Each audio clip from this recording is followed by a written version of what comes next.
Good evening, dudes and dudettes. What's up, Jeffrey? Hey, how's it going? Going great. How's everyone doing tonight? Lots in the chat already. 35 viewers, off to a great start here. Oh, excellent. And our first match is Pontiki, who I must mention is a mouse. I don't know exactly how a mouse is going to play Rivals, but I guess we'll find out today. Oh yes, yes, we definitely will. And that's for sure. And Engels is, I believe, is from Ukraine. Is that right? Yeah, actually, if I remember correctly, he lives in Kiev. If I'm not mistaken. All right, great. Looking forward to seeing him play. Yeah, me too. Engels is he's an interesting player, right? Like you probably see him around the community a lot. He offers a lot of his own ideas about what to do for the game, but more than that, he's just really interested in the game. So to see him compete should be pretty interesting. I'm excited to see what he decides to play, like what kind of decks he's going to bring, because so far from what I've seen, he plays a lot of different decks. Like he plays this really tanky style GDI Fortress style deck with Liang, and then he also has an interesting Nod deck that he plays. So we'll see. We'll see if what he decides to play. But either way, I'm excited to see Engels compete. That should be great. But also, yeah, like you talked about with Pontiki being a mouse, how is he going to pull that off? I have no idea. That'll be interesting. The Greeks have all sorts of tricks up their sleeve. This is true. Yes, absolutely. Now, are these new tournament players? I think I've seen Pontiki in a tournament before. Not so sure about Engels. Yeah, so like Engels, that's part of the excitement seeing him compete today is because, well, first of all, he is from Ukraine, so there's that aspect. But also for him as a player, he's really been working hard on his game, and I think hopefully we're going to see a bit of a difference from him today, because I got to say, I think it's exciting to see new people come in, right? Like regardless of where their skill is at, it doesn't really matter too much. The fact is, it's just nice to have new competitors in the arena and get a chance to see some new faces, so that's going to be great. But Pontiki is an old face. He's definitely been around the block a few times. Indeed. Back in the day, you might remember him for his Centurion gameplay. The guy was a masterclass at using this seemingly mediocre tech unit, where we've seen some. I remember a match on Orbit where he was playing against an Inferno deck, and he was able to absorb the shots using the shield by the Inferno bomb, and it actually made an impact on him winning the game. Like it was just phenomenal stuff. Awesome. I don't know if he's going to pull that out of his hat today, but hey, you never know, right? Well, you know, this is a fundraiser tournament. The games are just for fun. And you know, we might just see some ridiculous decks, some fun decks, and if two people play something ridiculous, then you have some real unique action that you might not see every day in Rivals. So you know, it might just happen. Right? Yeah, that's the thing about doing these tournaments. It's a lot of fun is to do something a little bit different, right? So I'm excited for that. Our donations are already at 410 euros, which is absolutely amazing. If you needed any more reason to think that the Rivals community is one of the best, I mean, we're so tightly knit. We're all clinging on to the last life of this game and making it survive. And it's really awesome that everyone comes together and we can all support a cause together like this. So big thanks to everyone who's watching, who's playing, and of course, above all, who's donating.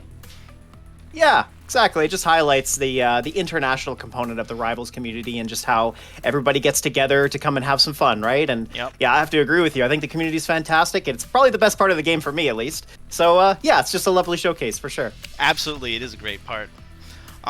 We have both players in the game, do we not? Are we ready to start the first game? I believe we are. All right, let's go. Okay, here we are. Match number 1 of the Ukraine Charity Tournament. Here we go, folks. We got our first game coming up with Engels against Pontiki on Slash Fields. And, well, let's take a look at these decks at Entsorger. So just like I was talking about with Engels being that Fortress-style player, he has decided to play his GDI Liang deck, which, no surprise, it's actually a pretty good deck. I'm sure you're familiar with how this can work. Oh, absolutely. And then Pontiki, he's playing Tick Tank with Kane. You'll love to see that here on Slash Field. That tower on the middle should be pretty effective. What do you think of this matchup, Entsorger? Well, I mean, it's that Tick Tank versus Predator and the ABC. I think if he gets in there, if he gets the positioning out in time, and he gets those ticks in position, it's going to be really hard to crack for Engels here. He does have Liang to back him up, but, you know, that might not be enough, because unless you have a really good player and you know how to bait the tick, it's really hard to fight. We'll see if that takes place as we move into our first missile. We got the Venom on the middle pad. We got the Shock Troopers moving up from Ingles as well. The Pitbull Shock combination is going to pretty much beat everything that Pontiki has here, so we're likely to see a tech switch from him, but he spent a lot of money switching into all 3 buildings, so this Pitbull going to clear up the Venom, and one more shot. There it goes. Just needs to get the block, and okay, well, didn't get the block, but didn't matter. Timing worked out on Ingles' side, and he takes missile number 1. Yep.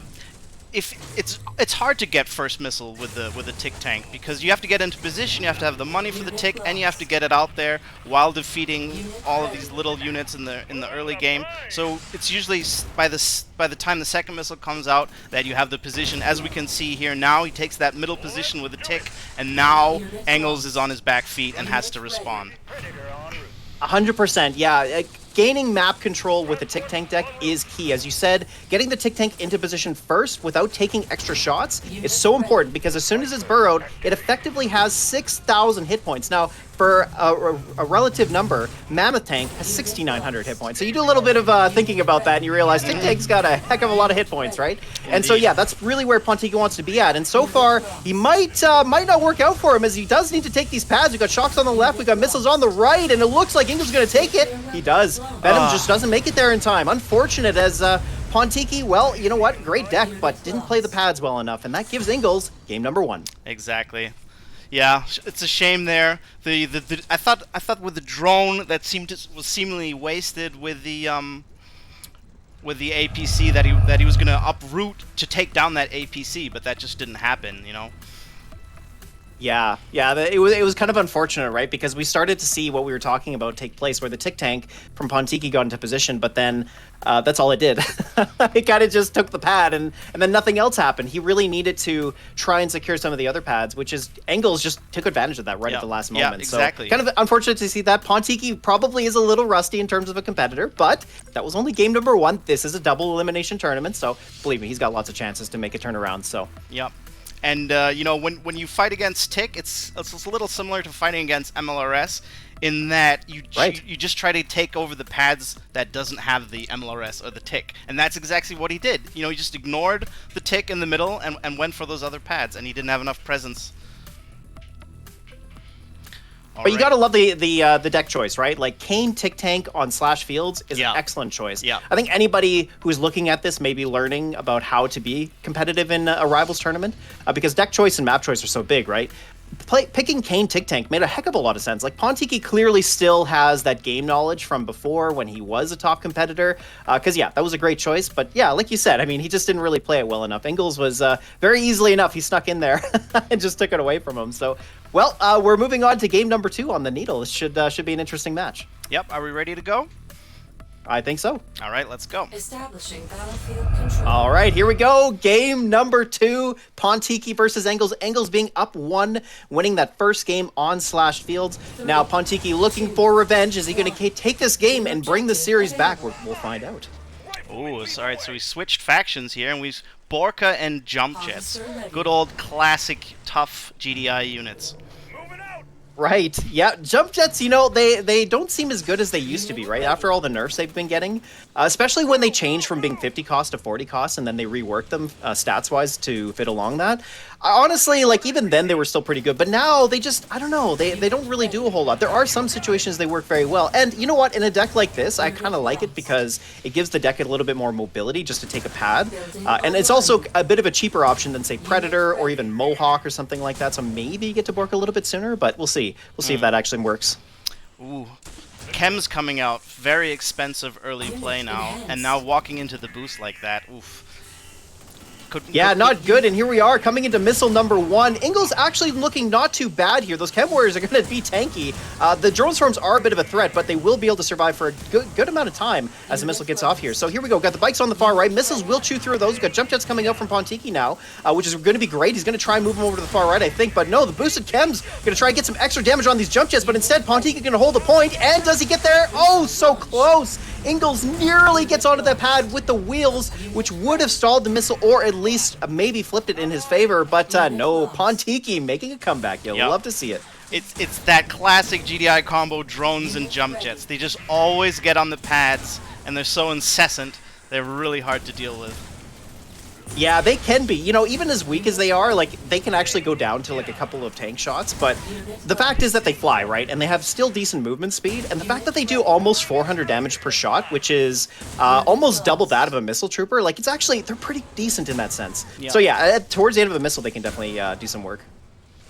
You should definitely throw in some. Oh, there he does. Just as I say it, throw in some riflemen there to support those drones. That makes such a big difference. But there he goes. Now he's bringing them out, and now we're going to see the wheels to counter them as well. And then the Borka as well. All right, here we go. Will we see a boost? All right, the Orca Bomber.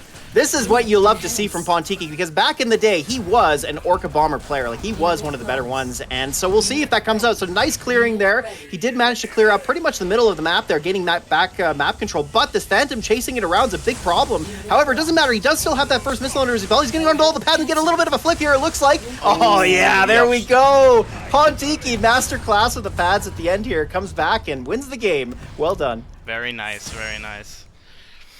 Yeah, spending 100 on a Phantom like that, and then not having units to deal with to replace all the units you just lost from the Borka, you're very weak in that initial little post-bombing of the Borka, and then no money left, and yeah, it's really tough. If you time that right, a boosted Borka just before the missile fires, very hard to fight against.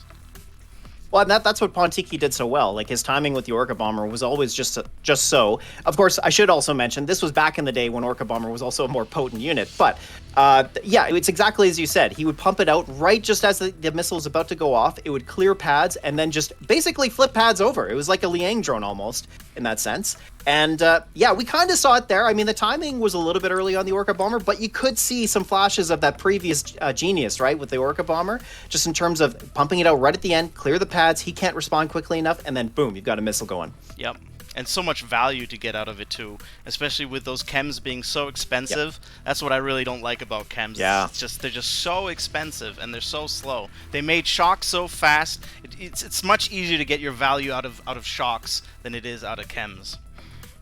For sure. Yeah, chems, yeah, the cost, right? Like, when you do a shock versus chem matchup, it kind of demonstrates the cost problem, because shocks will work against it. Even though they cost 20 less, they should be worse. Yep. But no, it doesn't actually work out that way. Economy-wise, usually the shocks come out on top. Exactly. So, yeah. And then you can throw in another 10 or another 20, add some drones or some riflemen, and then you lose straight up.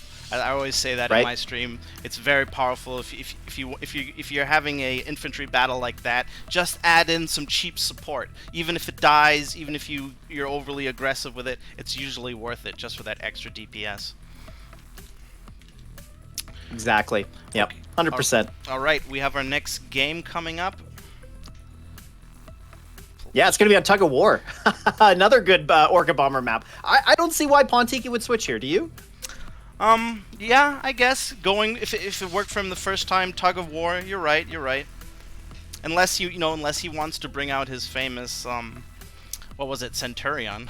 It's the last chance for that. Yeah, I'm trying to remember the deck list, but I can't remember. It's been too long. But you never know, right? I mean, that would just be a lovely thing to see. Pontiki pulling that out, that'd be great. Ingalls, I mean, also, he's a little bit on the back foot. I mean, on a map like Tug of War, I almost really feel like you'd want to run something like Slingshot, potentially. Maybe just Slingshot and Hammerhead to just make sure that you have an answer. But Slingshot seems so good on Tug of War. That's why I feel like it's just a good choice here. But we'll see. I guess it's hard to say. Indeed. All right, I'm ready if you're ready. I am ready. All right, let's go. All right, well, could be match point here, as Pontiki might just steal it away from Ingalls, but this is a 1-1 series, so it's up for grabs for both players. And here we are on Tug of War. What an aptly named map for this final match. And you were right in your prediction. Pontiki is playing the same, and Ingalls is playing... They're both playing the decks that they had success with, pretty much. Yep, that's right. Ingalls won this with game number 1. Yep. And if I had to predict, my money is on Ingalls for this one, because Borka is probably not going to crack the APCs that well. I do agree with you. After all the nerfs to its damage, which a lot of it had to relate to its radius damage, right? The damage you would basically do around the tiles of its mate that it's hovering over. So once it got those big nerfs, Orca Bomber just got so much worse. And it's exactly as you said, big beefy units actually take a long time for the Orca Bomber to clear. So towards the end of a missile where Orca Bomber shines, it just may not be that effective. Yep, exactly. And then with nothing else, the only other heavy anti-armor that he has is jump jets, which are also ineffective against APC. I just don't see it happening. Maybe if Engels doesn't really follow up to the Borka with Pitbull, maybe. Well, then. speaking of follow-up, here we go. We got double drone storm trying to make their way onto the middle pad. Is he going to get on there in time? He does. Pontiki just managed to get there. He's going to try to get a flip here, get the far right pad, but doesn't make it there in time. 2 drone storms just go down too quickly to the missiles there, but now the Shocks move over and block the missiles. Very nice play from Ingles there as he secures missile number 1. Yeah, the drones were just not really... He didn't get the timing right with those drones. They weren't firing at the same time. Yes. He sent them without enough models to the right pad, so that was a bit of a waste there. He would have to get that timing a little bit better. Yeah, and you can kind of see a little bit of where Pontiki shined in the past, right? Like why he was such a good competitor. He's clearly not quite as practiced as he used to be, but you can definitely see where all of his skill came from, right? Like using the Orca Bomber very effectively, you could see he was really trying to flip the pads at the last moment, but yeah, just couldn't quite get there in time. So absolutely. And here we're seeing like this Orca Bomber being a little bit underwhelming. You see, look at that. It's going to start to do some damage, but actually I think it will crack the APC. No, not even. Look at that. The APC lives, and that little jump jet trooper going down as well. This could be a big problem. The drone won't be there to heal them up, but it might just be enough. However, this Orca Bomber coming in from Pontiki could be the MVP. There we go, clearing out the APC at low health. It's going to get those missiles on the far right as well, but no, wait a minute. They last with 1 hit point. Absolutely savage. Oh, man, Ingles, that missile trooper is an MVP for him right there, but nice movement. Getting that Pitbull in place before the unit went down. Now he's able to secure the pads. He's got the far right. Pontiki trying to get the jump just over there, but of course, nice movement with the shock troopers getting into position first. However, it looks like Pontiki's got it back now. Can he block the shots with the rifles? And he does it. Oh, man. Really nice dancing there from him on the pad. Pontiki putting his claws into this game, coming back with missile number 2. I guess I have to take that back. The Borka Bomber, if it hovers perfectly over the APC like that, does crack him. It does. Yep. Yeah, the middle hex still does a lot of damage. The problem is, like, you have to make sure that... well, I guess with the APC, because it's slow enough, maybe it's not that hard to pull off. In fact, maybe the Orca Bomber isn't effective against it. I just thought, like you said, because it doesn't do that much damage to its radius. But here, we're about to see it here. So look at this. The Orca Bomber, not really quite over top of the APC, doesn't really do that much damage. You only really took down half of both. And that Orca Bomber is already a low hit point, so a bit of a liability at this point. Oh, the lane. Yeah, this is great, right? Like, look at this drone. Excellent placement. He's got both APCs getting a little bit of health. I think the jump jet's not going to clear it. No, but we got the second Orca Bomber coming out now. Here we go, getting a boost on it as well. Just allowing it to get its bombs down onto that optimal position a little bit easier, but still doesn't quite clear it. Yep. Oh, the Borkas are now super low. Might not, okay, he's going to make a third one. That could be enough to handle it.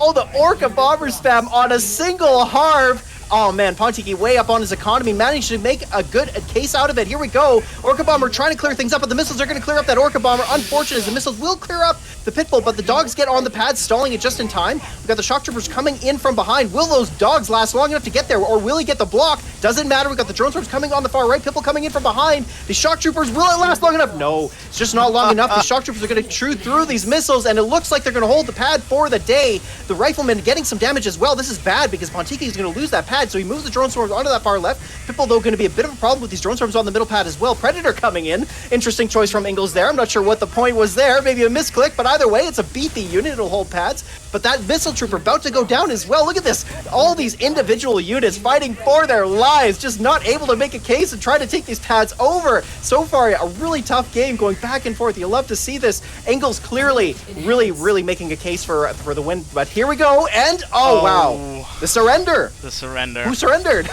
It was Pontiki. Yeah. Who took it? Okay. That makes sense. All right. Wow, that was an insane game. What a fight! Yeah, I think that Predator, that must have been a misclick. I mean, it must have been. Yeah. You know that you have so much coming. You know that those jump jets are going to be on the pad eventually. You actually need to have shocks, and you need to have anti-air on all the pads, because he can just send one of the two to the one that doesn't have the counter present. And yeah, and Predator is not what you want at that point. So I think it was all downhill from there. Yeah, and then he was just struggling to see what he could do, and then we had the Harv pull. It It was tough, but It was crazy, but like Yeah. you gotta give so much credit to Ingles in that series. Now Pontiki moves forward, and this isn't single elimination, right? So of course Ingles still gonna have another chance down in the second bracket. But based on what we saw there, I mean you gotta give Ingles so much credit there because of how well he played against a monster like Pontiki. Now I don't think Pontiki's quite the same caliber that he was before, but still, like the guy has tons of game knowledge available to him. Like he still knows the game very well. To take almost nearly take that series against him, I think is a big accomplishment. Yeah. And I gotta say, that's been some of the best gameplay I've seen from Ingles. So I gotta say, regardless of the result, he did very well. And big congratulations to both players there. So, all right. Well, that was an exciting series to start us off. Yep, you could definitely see those experience plays. I'll call them.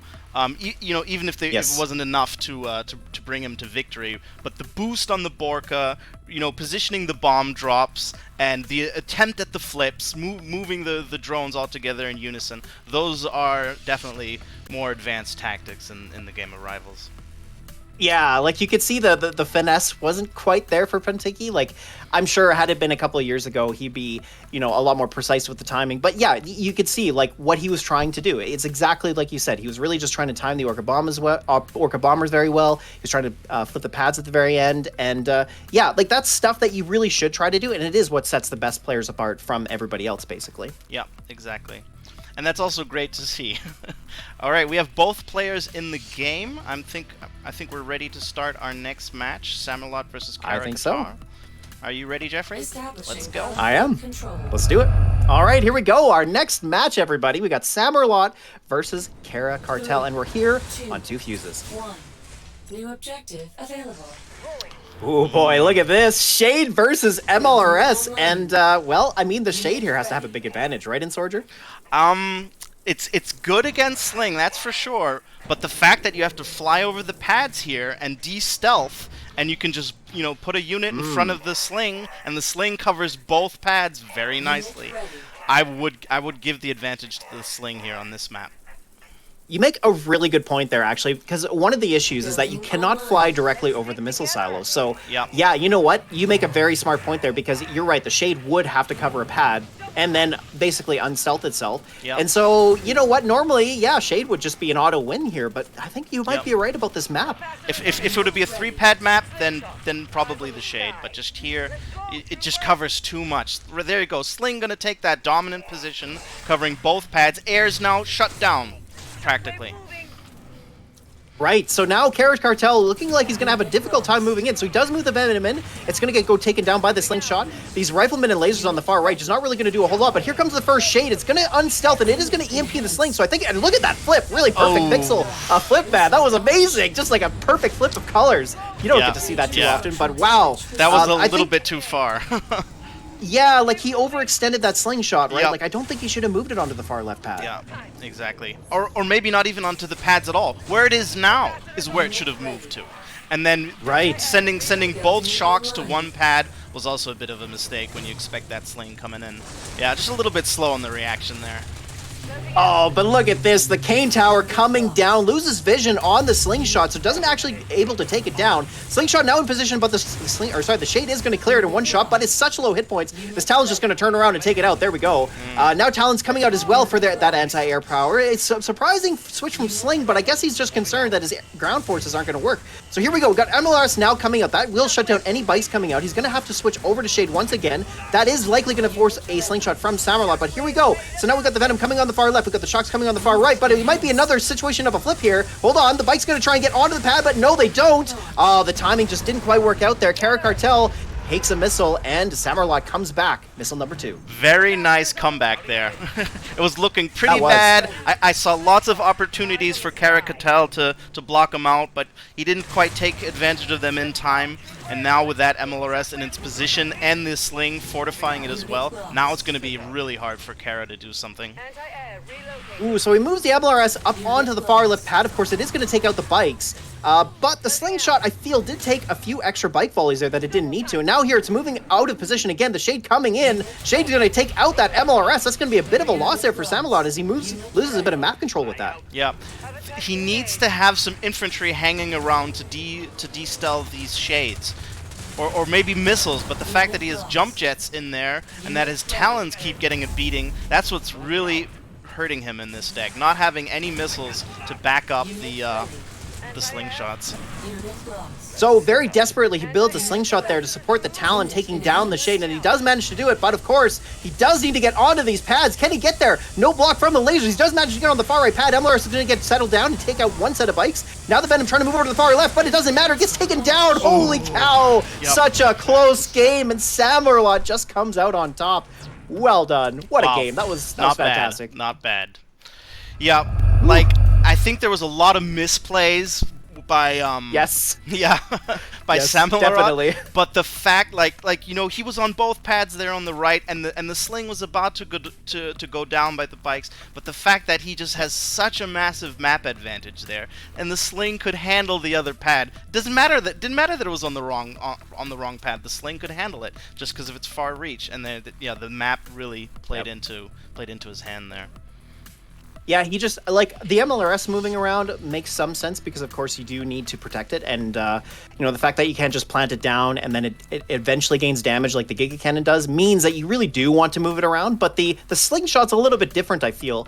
The slingshot's the one where you actually want to plant it somewhere and allow it to gain that map control against air units, so that the MLRS has a little bit more room to play in, right? Precisely. So, yeah, I think that...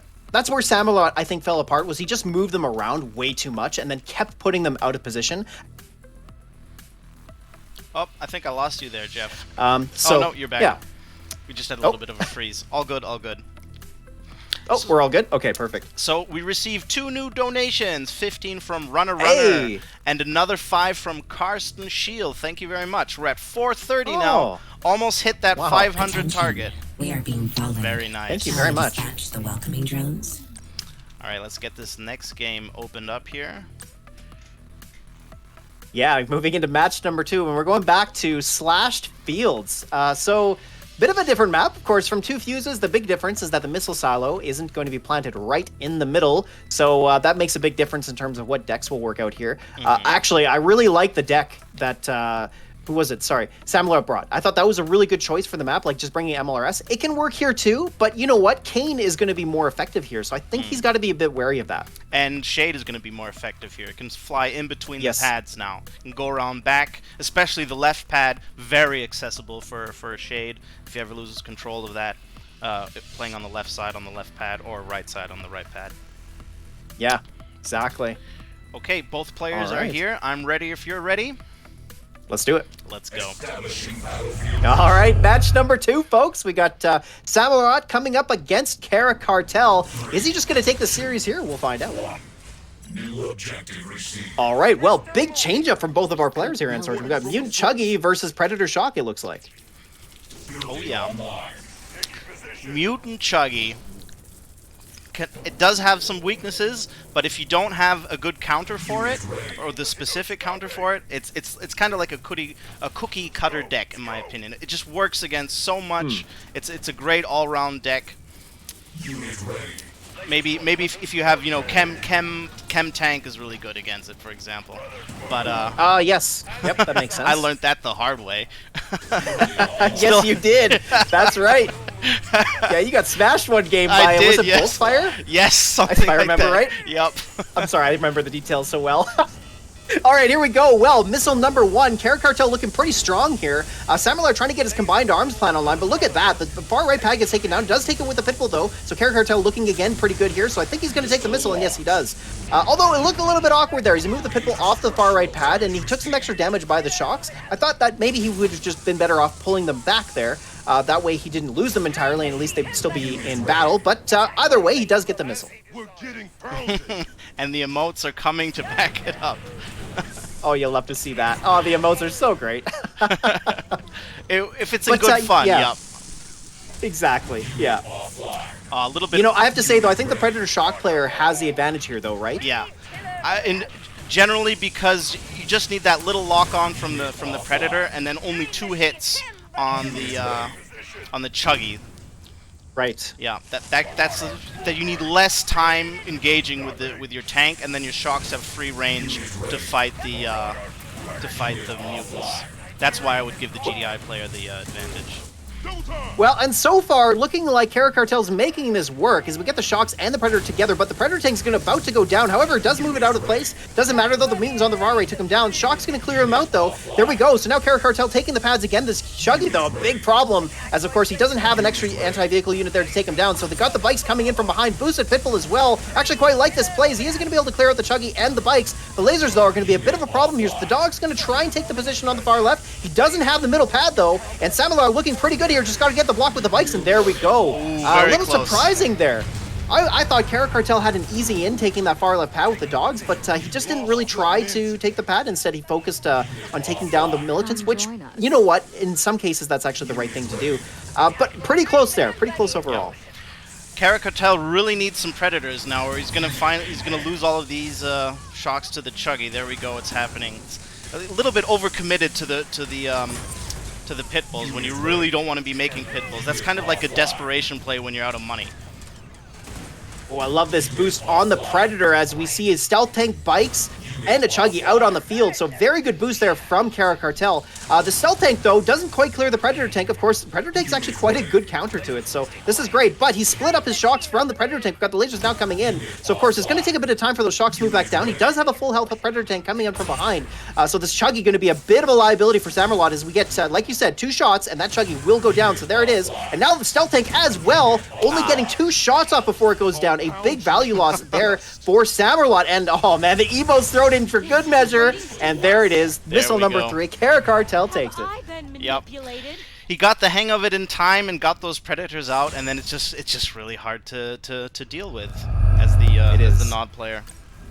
If you execute that well, you know, and Predator has just so much HP, and it was a fairly small map. And as soon as you come out of the base, you come onto the middle pad, which is usually where you want to be. And the Predator being so slow, you don't have to go to like the far right pad.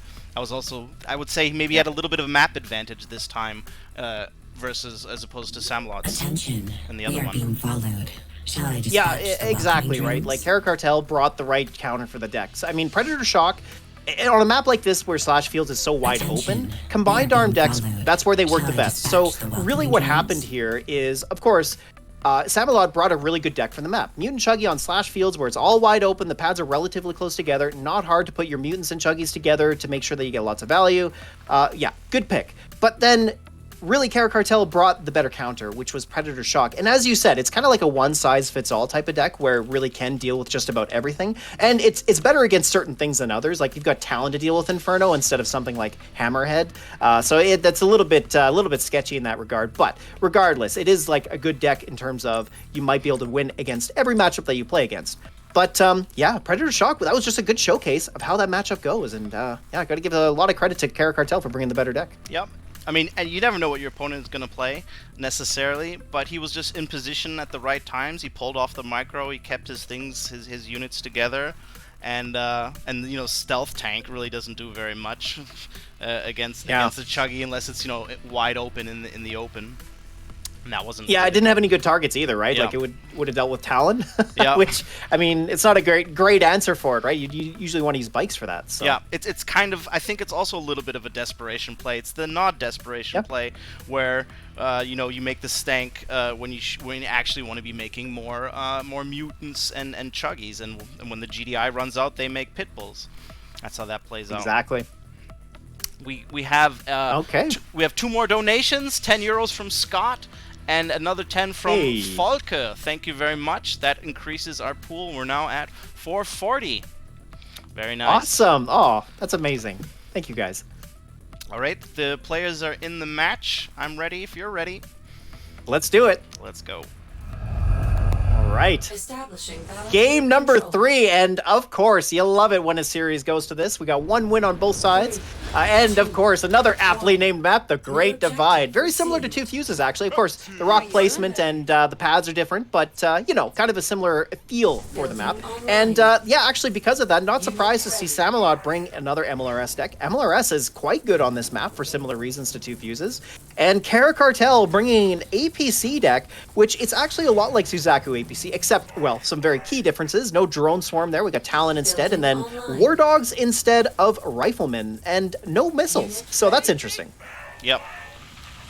War Dog's shock has a stronger start, in my opinion, because Suzaku APC can struggle with early shocks. That makes sense. Yeah. But I think here my money's on Samalarat simply because of the 2 range. 2 units with 2 range on a close pad, close map like this. I think that'll play out for him.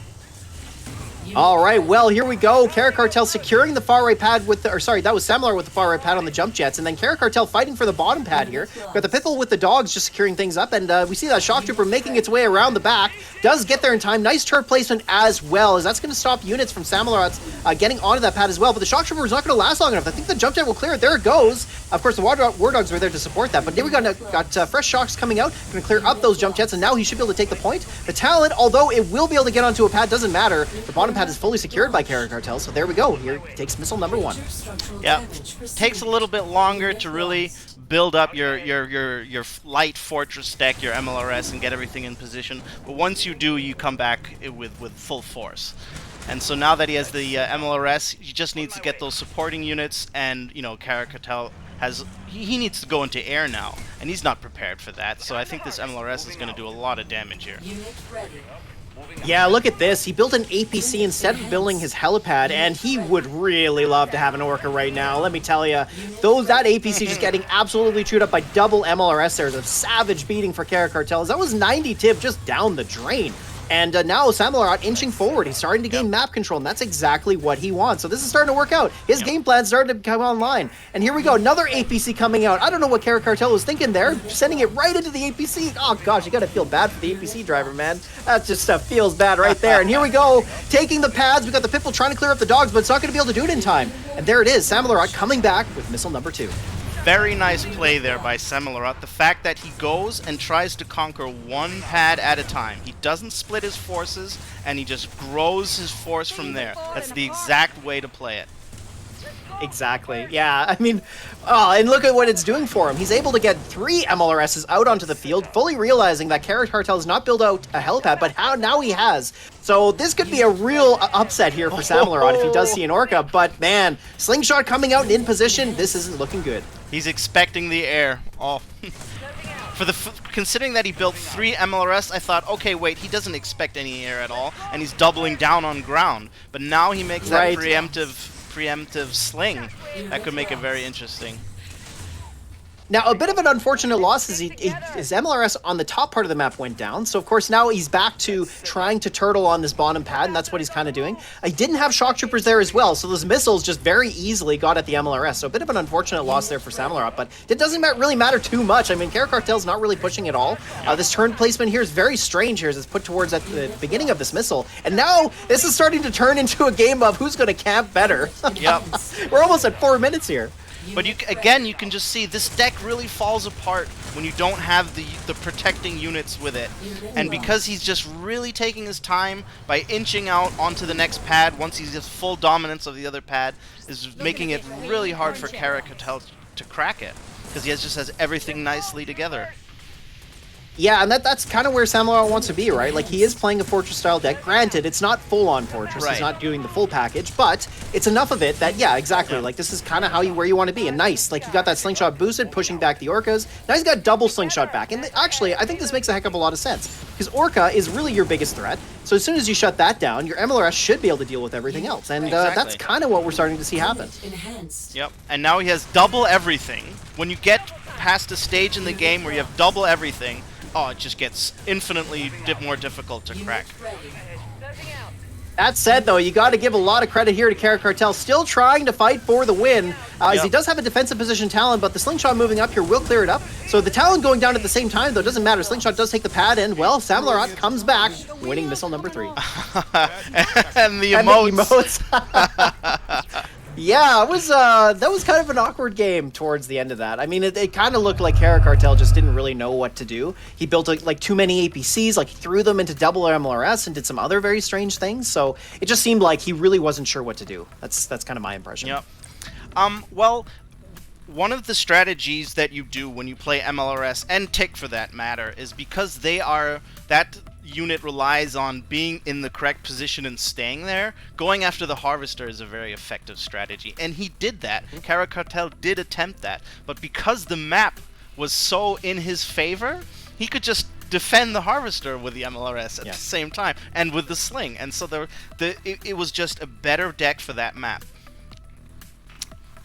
Anyway, we have had some more donations. We have 20 euros from Stefan and 70 from Kuchansky. And with with that, we have reached, surpassed our target. 500 euros. Amazing. We're now at 540. That's really awesome, guys. Thank you very, very much. And please remember, if you don't use your in-game name when you donate on GoFundMe, and when we see your real name, we need to be able to associate your game name on Discord so that we can contact you if you win Vanity. So drop us a line on Discord. Send it to myself, Kenny, Jeffrey, doesn't matter, but that we know which name is who. Exactly. Wow, that's amazing. We hit our target. That's so great. Yeah. Wow, you guys are amazing. I didn't. When we decided to do a fundraiser tournament, I didn't know exactly what we should do as a target, because GoFundMe has minimum targets. Just all right, let's put in the minimum target, 500, and the fact that we already surpassed that is just really awesome. It is awesome. Yeah, it's amazing. Like, I just love to see the support. I mean, it's, for me, I'm just grateful to get to be a part of this and at least get to, just be here to do whatever support we can for these types of charities. And yeah, the love is there. The love is there for sure. So thanks to you guys. That's amazing. Absolutely. Yep. Alrighty, let's get our next game on the road. Do we have a room code? I don't think we have yet. So I think we're going to be doing Leoncha versus, I think it's going to be Kara Cartel, actually, if I'm not mistaken. Oh, that'll be interesting. Yes, I will. Okay. Although, we're just waiting for one of the players at the moment. We'll see. Oh, never mind. We're good to go. All right.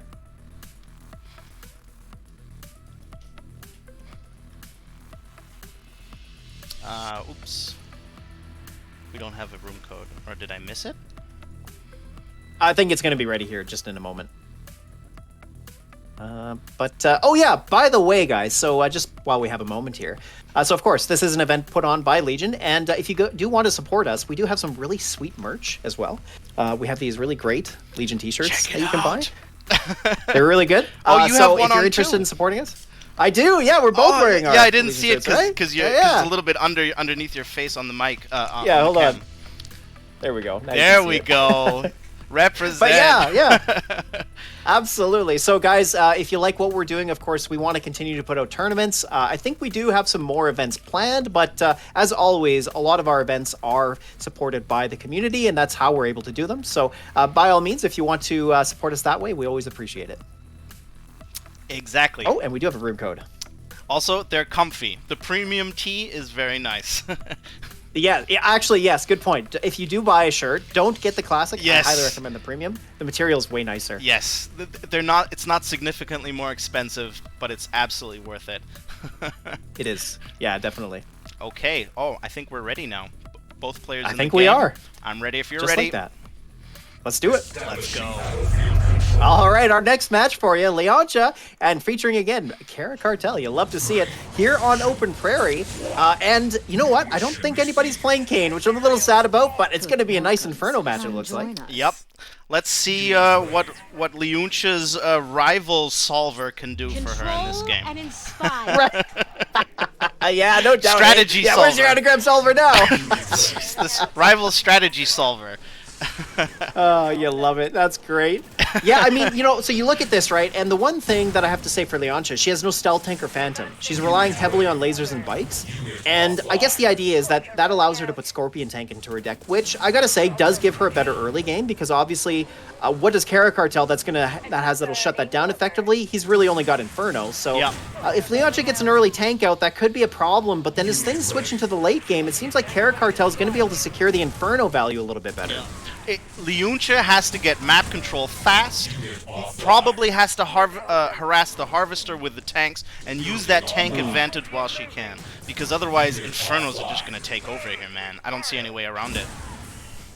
Well, and not looking too good here for Leontia. She's not on any of the pads. She does have the Scorpion on the far left, taking down the bikes, but the lasers look like they're going to hold steady. But no, hold on a minute. The boosted flames taking down the lasers. Does she get the block? No. The bikes do just make it there in behind, sneaking in just in the nick of time, making sure that Kara Cartel does stall the missile just a little bit longer. Leontia throwing the bikes on the far left. We got the tank on the far right as well, but we got bikes coming in from behind, and that should win against that tank. So far, looking like Kara Cartel's going to eventually take down the tank. But wait a minute. Is the timing going to work out? Oh my goodness. Yep. Wow. The bikes just didn't reload quickly enough, and that gives Leontia the first Yep. missile. Very, very close. The fact that she got on there with the flamers let that tank advantage completely play out.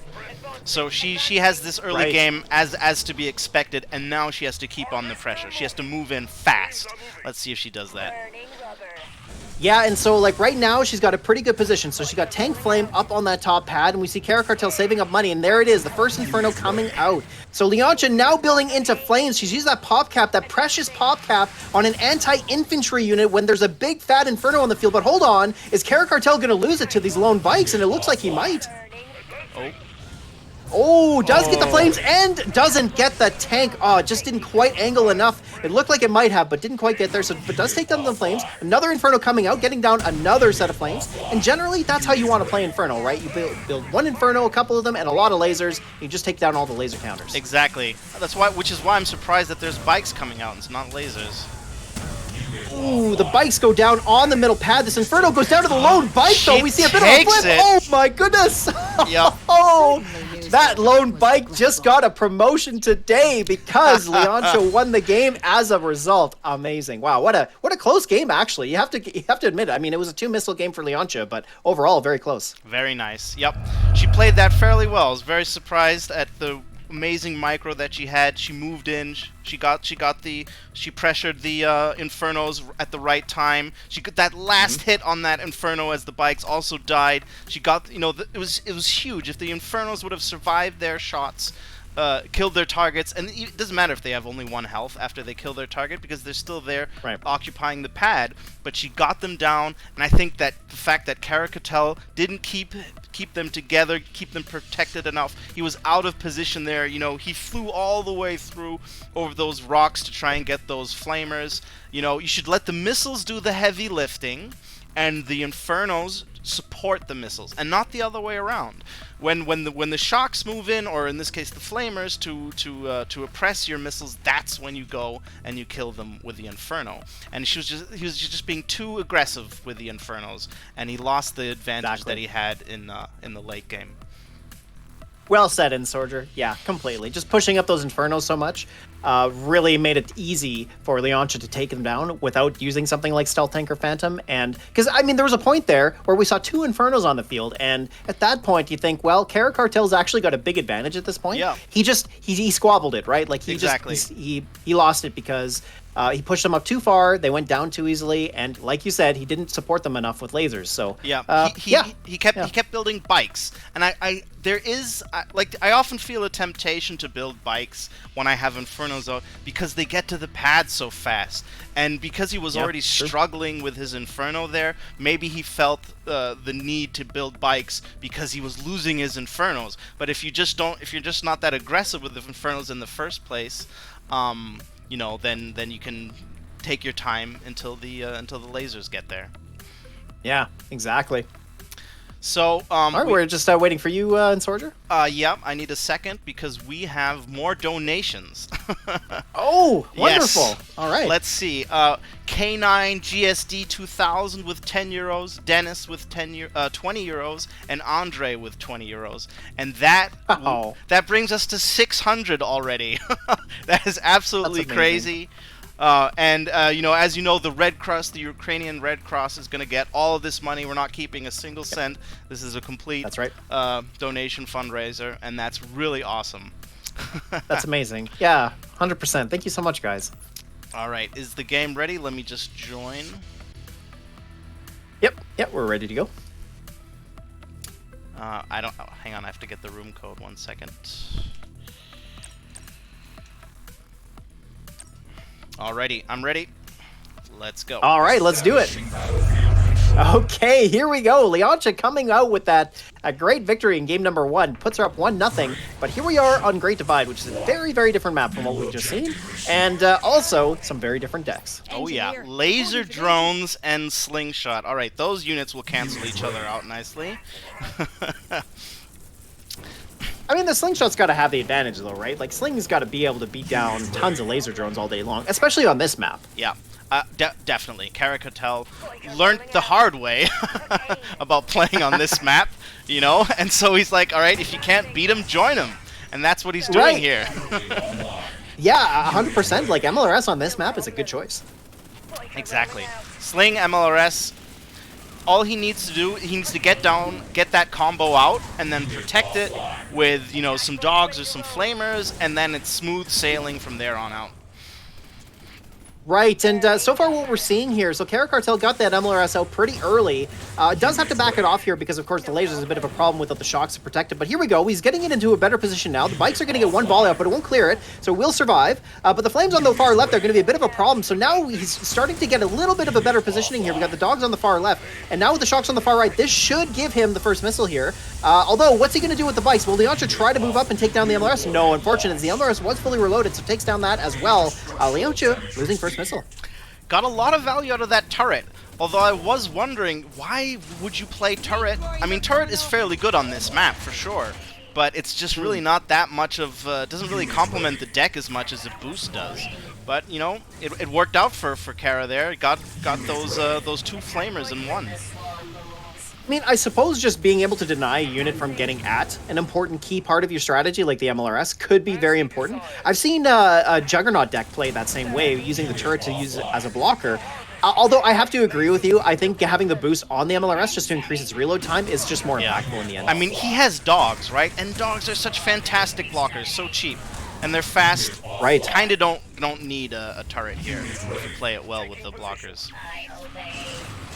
Now, this is kind of the awkward question, right? Is where do you place these units? Because that's the problem that Caracartel's having here. Now, as we're inching into missile number 2, Leoncha's really got to try and get out of that far left pad. Of course, these shocks with the defender's advantage can be a big problem, but the slingshot goes down. Does she get on the pad? Oh, she does! Just managed to get there. The Scorpion take doesn't go down in one volley, but the jump jet's going to come up and clean that up.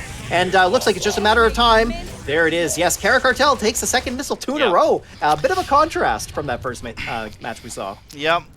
Leoncha had a little bit of a window there because just now the positioning of that MLRS, it needs to be one tile up on the other side, so that way it covers both paths onto the pad for Leoncha. If she goes left or she goes right, you have to drive into slingshot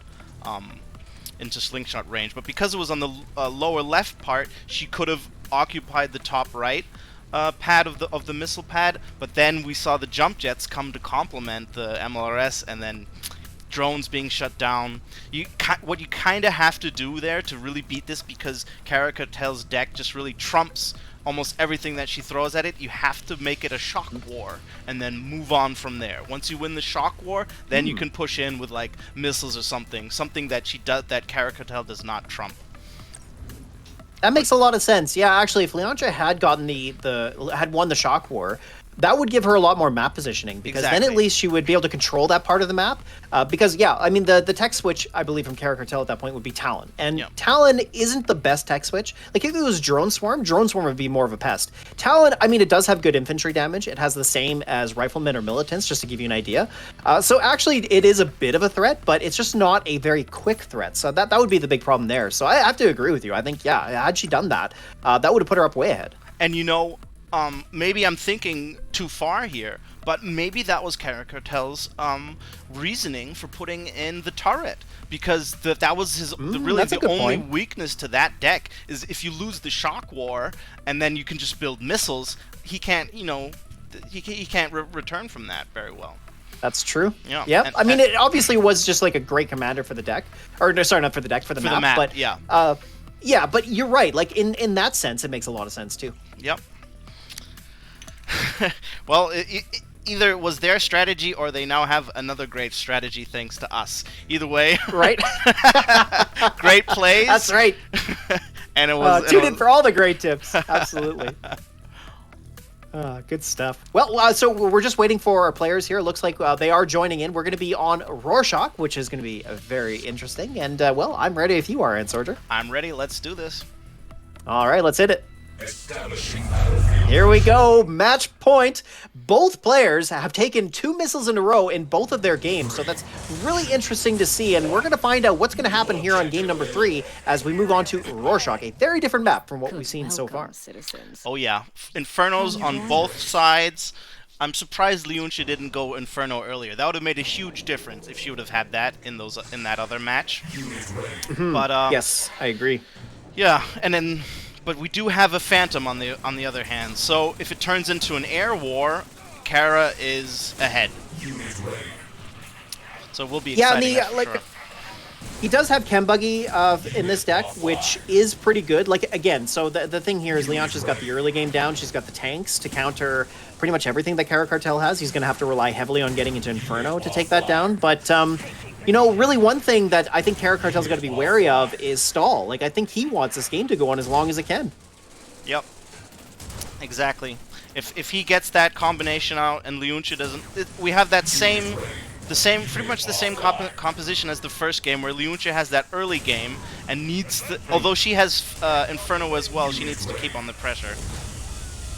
Well, speaking of pressure, here we go. Missile number 1 of game number 3. Who's going to take it? Well, wow, Leontia just snuck in there, securing the middle pad, and the wheels coming in hot on that left pad, too. Well, that was a very sneaky missile there, but she managed to take it, and that gives her important missile number 1. Yeah, Kara Cartel is just waiting for that Inferno. I bet it's going to be the next unit. There we go. Yep. Will he get it? Attack bike ready to rumble. I mean, so the question here is what does he target? So, of course, he can go and chase after the flames, or he could go after the tank. I guess at this point, you should just try to target something, right? I think the Inferno target should always be the flamers, because the lasers will clean up everything else. And I think he knows that, and there we go. We're seeing our first one go down. Yeah, this is a much improved game that we're seeing here from Kara Cartel compared to the first game that we saw where he played Inferno. As you see here, he's grouping up the Inferno with the lasers, and that is exactly what you want to do. You got to think of your Inferno as needing an escort, and these lasers are them. And, well, speaking of that, here we go. We're going to move into number 2 for the missile, and is she going to take it, or is it going to be Kara Cartel? Well, the Inferno from Leontia takes down the lasers. Very good. Does he get onto the far left pad in time? No! Oh my so goodness. close. My goodness. Just, I swear to God, if it had been like maybe a second later, I think Kara Cartel's getting on that pad, installing the missile, but no. Leontia just manages to take advantage of that, and there it is. She wins it. So in that little moment of fluster, she still took it. Very, very nice. And real close. She even pop capped herself because she had that tank that had like this half effort to make it to the harvester. The tank was pretty much dead weight when it turned into that Inferno missile war. Then you don't want to be running around with tanks because they do nothing against the missiles and they do nothing against the Infernos. And you should actually, what you should do is probably sacrifice it, send it in against the harvester so that Kara has to react and then has one less Inferno guarding the lasers, and then you move in with the flamers or something like that. Yeah, I have to agree. I think that makes a ton of sense. I mean, going after at least getting some value out of that tank instead of just letting it sit there and do absolutely nothing. Because it was in the middle of the map there for a long time having, well, I assume like some sort of a picnic or something. I don't know what it was doing, but either way, you're right. I think sending it after the harvester would have been great, apply some pressure, and probably you're not getting a harvester kill in that sense, but like you said, it would draw his attention away from the pads and at least allow or force him to potentially answer it. So, yeah, I think that would have been a good choice too. Yeah, it's a hard thing to do. I play so much Rivals, and it's still something I struggle with to this day, is knowing when I have this perfectly fine unit, but the map, the current units on the map demand something else, and I need to get rid of this. It's effectively pop capping me. I need to throw away this Tiberium. No one wants to throw away good Tiberium. I mean, it's the whole reason for Harvester Lust. It's the Tiberium, makes sense. Yep. But in that situation, that's usually the best play. Either go for the Harv or send it in to bait a Harvester shot. But she didn't do any of that and still won the match, which is really nice. So yeah, she came away with the victory anyways. So, yeah, no, just play the pads. And that's really what it comes down to for most of these games. Is it really just who plays the pads better at the end? And, yeah, that's what she did. So, yeah, she comes out with the W, and that worked out well for her.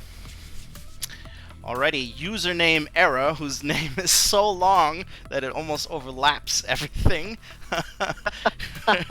That's funny. Yeah. That's kind of ironic, actually. It's a struggle when everyone has a different length in their name. Just Right, just waiting absolutely. for Funnick to join, and we'll be ready to go. Yeah, and we're going to be on Scorpion Tail, so a new map for you guys, which is going to be great. Always love Scorpion Tail. That's a nice map. I like it a lot. I'm generally a fan of two pad maps and decks. Yeah, and me too. and strategies, of course, to go with it. Strategies where you want to keep your things together. Yeah, for sure. Yeah. Like Battlefield is a good example of that. Yeah, exactly. Battlefield is the better Scorpion Tail. I agree. Yeah, Although for sure. Scorpion Tail is maybe a little bit less tech happy. I'm not sure which one's more, which values tech. I think one of them is a little bit bigger than the other in terms of hexes on the map. Yeah, I mean, on Battlefield, you got the bases up towards the top of the map, right? So they're a little bit further up, so a little bit closer to the pads, I think. But that's about the only major difference. The tip fields being on the bottom corners, though, that helps a lot, Yeah. right? Because they're further away. So Yeah. Okie doke, we have both players. Are we ready to do this? Here we are. Let's do it. All right. Establishing battlefield. Okay, here we go. Funnick versus username error. And this should be a great match. We got a nod match coming up here on Scorpion Tail. And I'm going to assume Giga or Inferno. Well, okay, it's both. All right, we got Inferno from Funnick, and he's playing pretty much the standard list here, using Bikes, Chuggy, and Stealth Tank along with Inferno. We've seen this list before in many tournaments. And then username error here, pulling out something very unique. He's actually got both Giga and Inferno. He's running, he's got wheels and lasers, no flames, no really heavy anti-infantry unit in his deck. The Buggy's about the strongest one he's got. Well, besides Inferno, of course. And then he's got Banshee. Very interesting. Yeah, indeed, very interesting. But, you know, Giga being so strong and this being a good Giga map, I'm going to go with Giga on this one. He can build Buggy, and then that, to kill the lasers, that shuts down the Chuggy. So all I need is Buggy Giga, really, pretty much here. And then maybe something to deal with the Infernos later on, if it even gets to that. Well, speaking of this being a good map for Giga, here it comes. A Giga coming out in full force, and that laser coming up just sacrificing himself for the greater good, I assume. But here we go. The Giga gets the boost. It's going to take down the first set of bikes. Now the second set of bikes going down. It's got the full charge as well. So, of course, Funnick's got to be careful. Can't inch up. And that's pretty much going to give username that first missile. There we go. Yep, there it is. And now Funnick, you know, because usually the strategy to crack Giga is you weaken the infantry in front of it, you weaken the lasers with the Chuggy, but because he has Buggy, he doesn't need to do that, and now it's just really hard for him. Wow, look at that. The fully charged Giga just melting everything. Those attack bikes from Funnick just tried to sneak around and take down that 1 HP Giga, but just couldn't get there. And look, here we go. Now, nice counter, of course. This Inferno is going to be great against everything. Going after the Giga there, of course, he does need to try and get some map presence with his other units, so it makes sense to go for the Giga first. But, of course, the problem here is it's not that expensive to rebuild, as we just see username coming out with a second Giga cannon. The Inferno is reloaded, but nice movement from username to get it out of the way. The lasers take the shot instead. Giga lives to see another day. But that Inferno, man, at 1 HP, it's a bit of a liability. Yep. I think he might have this now. Just the fact that your username error is flustered by getting things on the pad. Yep.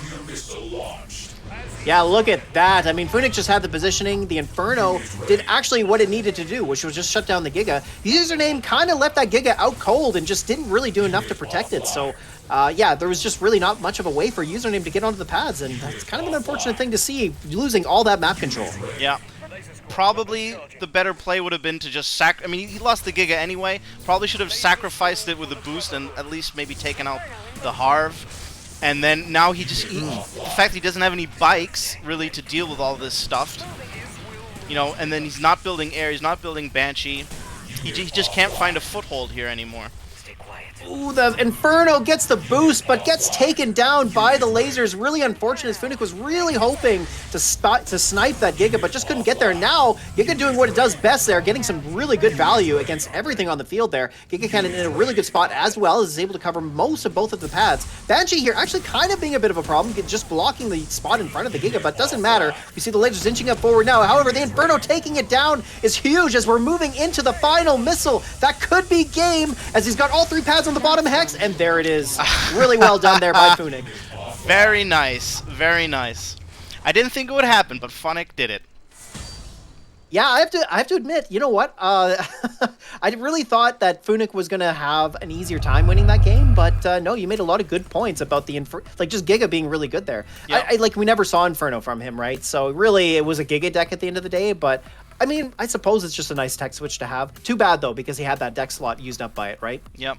When that Inferno came out and he was and Username was running around with, what did he have? He had two buggies and a Giga. Yep. He just didn't have anything to handle it. And then the lasers came in and did the heavy lifting while it reloaded. You kind of have to be ready for that. And he moved in very.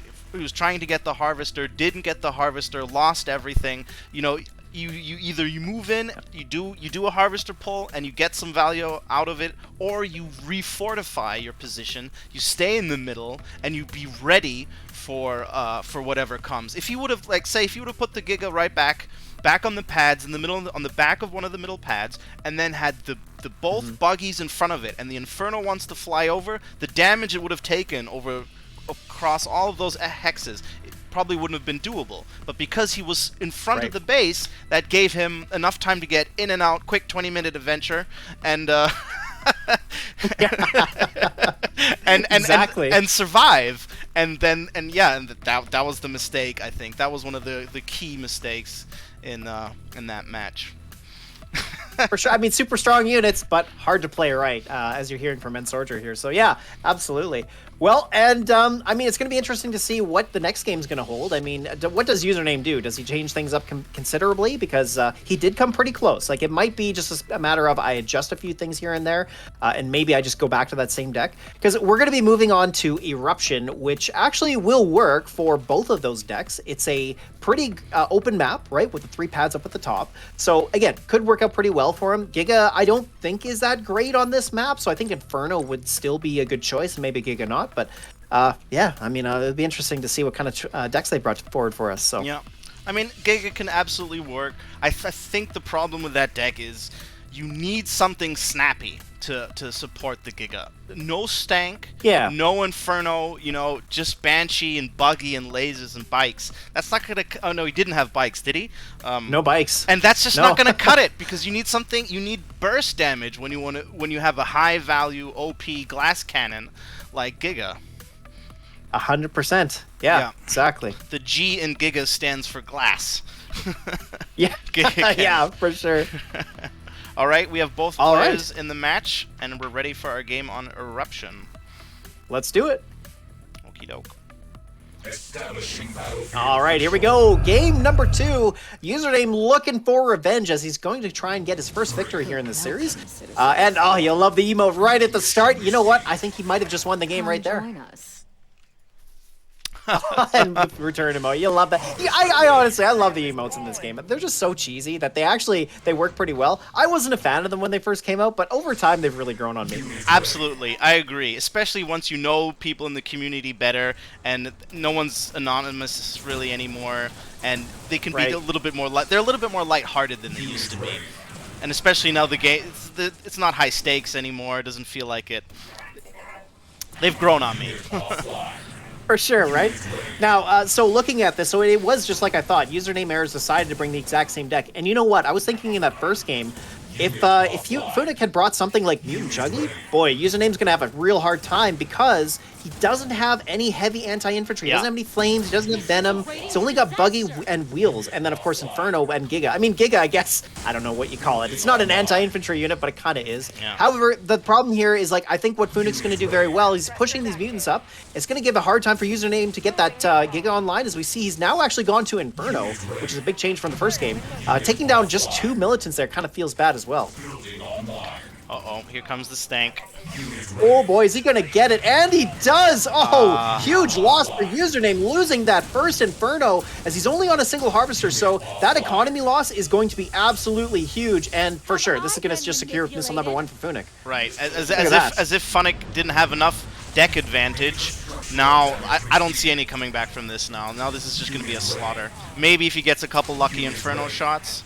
Well, that's what he needs. And oh, look at this. He does get it onto the mutants, but the stealth thing nearly fully gets the Inferno. Nice blocking, though, getting the wheels in the way. But there it is. The stealth thing's just going to get it now. And oh, never mind. The boost just to block it out of the way. Really nice micro from Username. I don't know if the boost was worth the investment, but he kept it alive. And it may get another shot off, which could be very well worth it. Yeah, he had pop cap the entire time. He should have used his money on that, because then he wouldn't have needed the boost, because he would have had blockers. Now he just doesn't have enough presence on the board. The Inferno's surviving nicely, but he's going to need units to hold pads, and I don't see it happening. Yeah, and look at this. He's down one missile already. That Inferno just is a huge liability, being such low health. And, well, Funic was just able to take all the pads at the end. That gives him the game. I mean, it was a little close there. Maybe if there would have just been a little bit sooner, the lasers would have taken out the Stank on the left pad, and the Inferno would have gotten a double shot against the bikes and the Chuggy, and then even if they died, he had the Banshee. It could have worked, but he just wasn't there fast enough. And I think he threw the game for himself a little bit just by spending money on that boost and not building the supporting lasers in time. A little bit flustered, pressured at the spawn of his base with that Stank moving in. Yeah. And if he would have just pushed out a little bit more, he might have gotten that missile.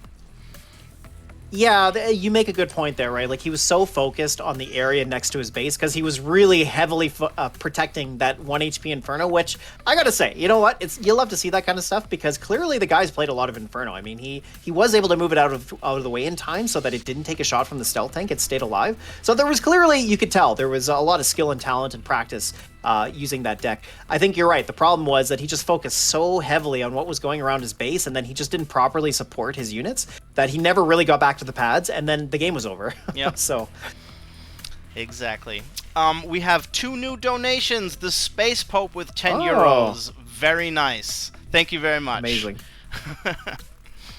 Looking. So great. now we're actually at 600. Now we're actually at 600. Yeah, I think we had a little bit of there we go. A math calculation problem. Blame it on the bot.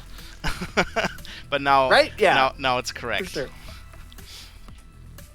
Alrighty. Awesome. Well, that's amazing. 600 euros. Honestly, that's just amazing. I like you said, I didn't know what kind of amount we should ask for today, but man, the Rivals community always comes forward.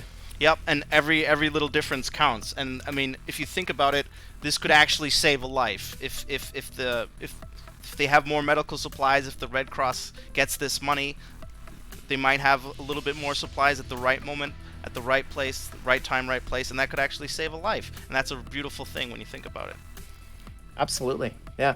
And like Entsorger was saying earlier, all the proceeds from today, so all the donations are going to go directly to Red Cross. We're not going to take any of it. So yeah, if you guys are interested, we do have a GoFundMe page up where you can donate if you like to. Thank you everybody for the support. It's amazing. It really is. And we're having some cool games. I'm glad that we haven't seen too much Giga, and then when you do see Giga, the Giga gets crushed, and that's always enjoying to see in this meta because it's just so powerful. And so the games that we are being delivered are very eventful. Yeah, isn't it great? Like, we get together to support a good cause and just have some fun playing some Rivals at the same time.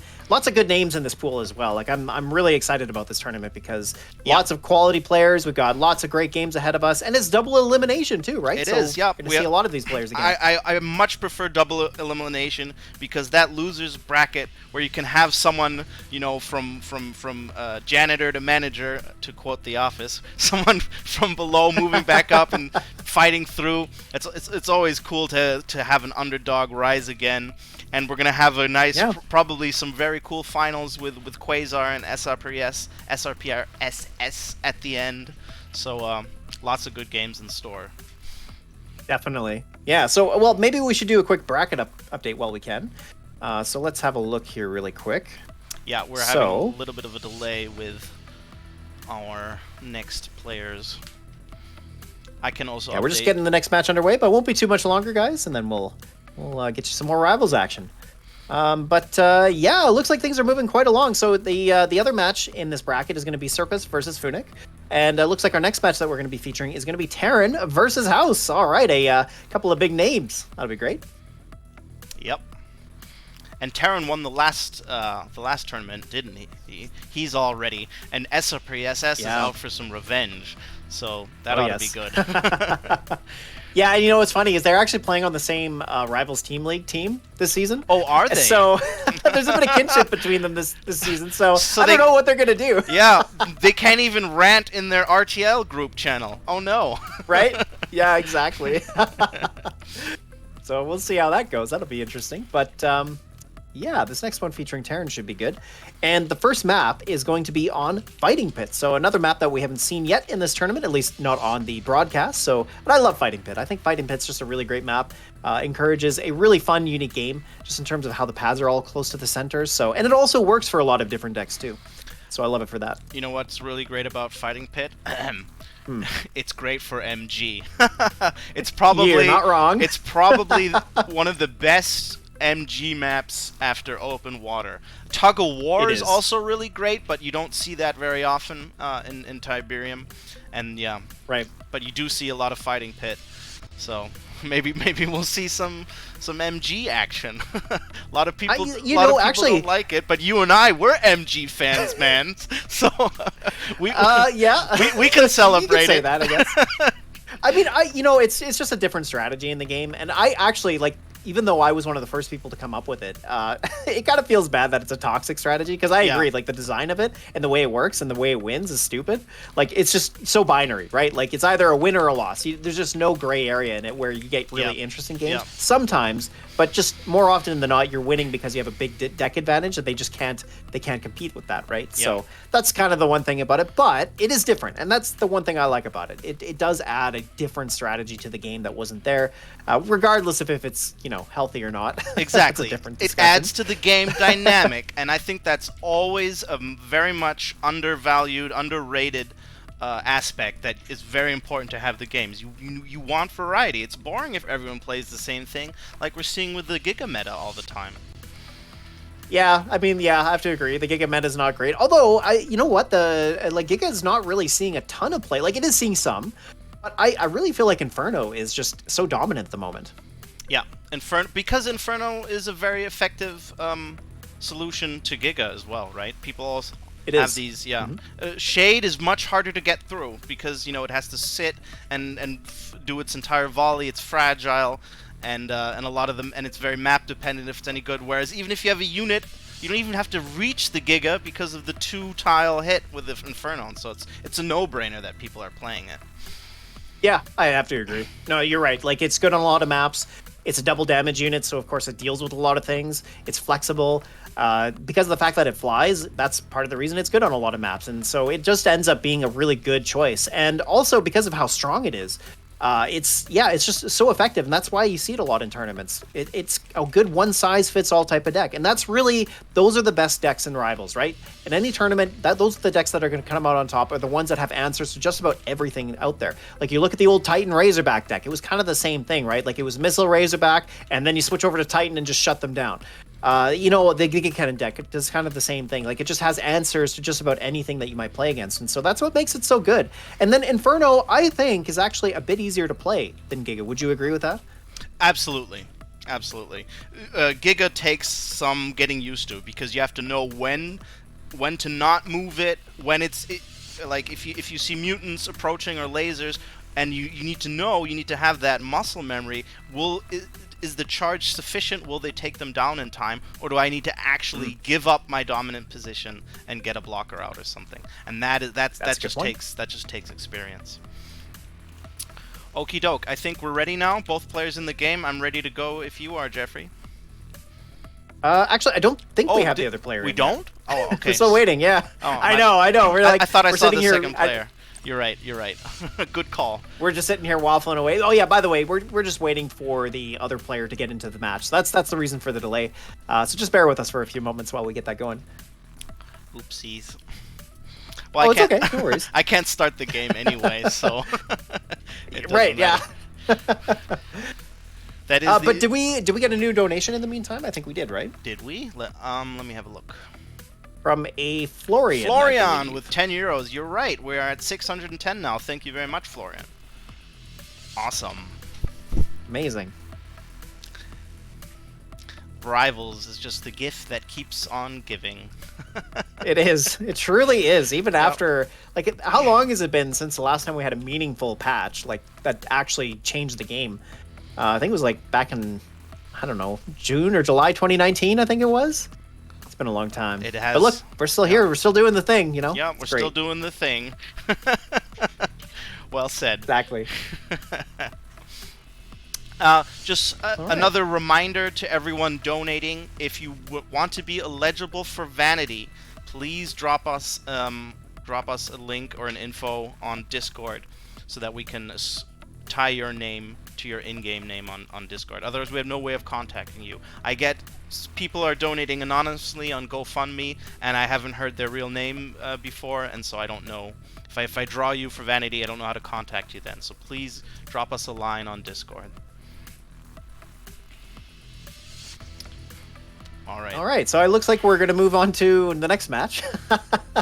So sorry about the delay, everybody. Don't worry. We're going to get this going right away. But I think we're going to be featuring Boltfire and Robsky. That looks like it's going to be our next match.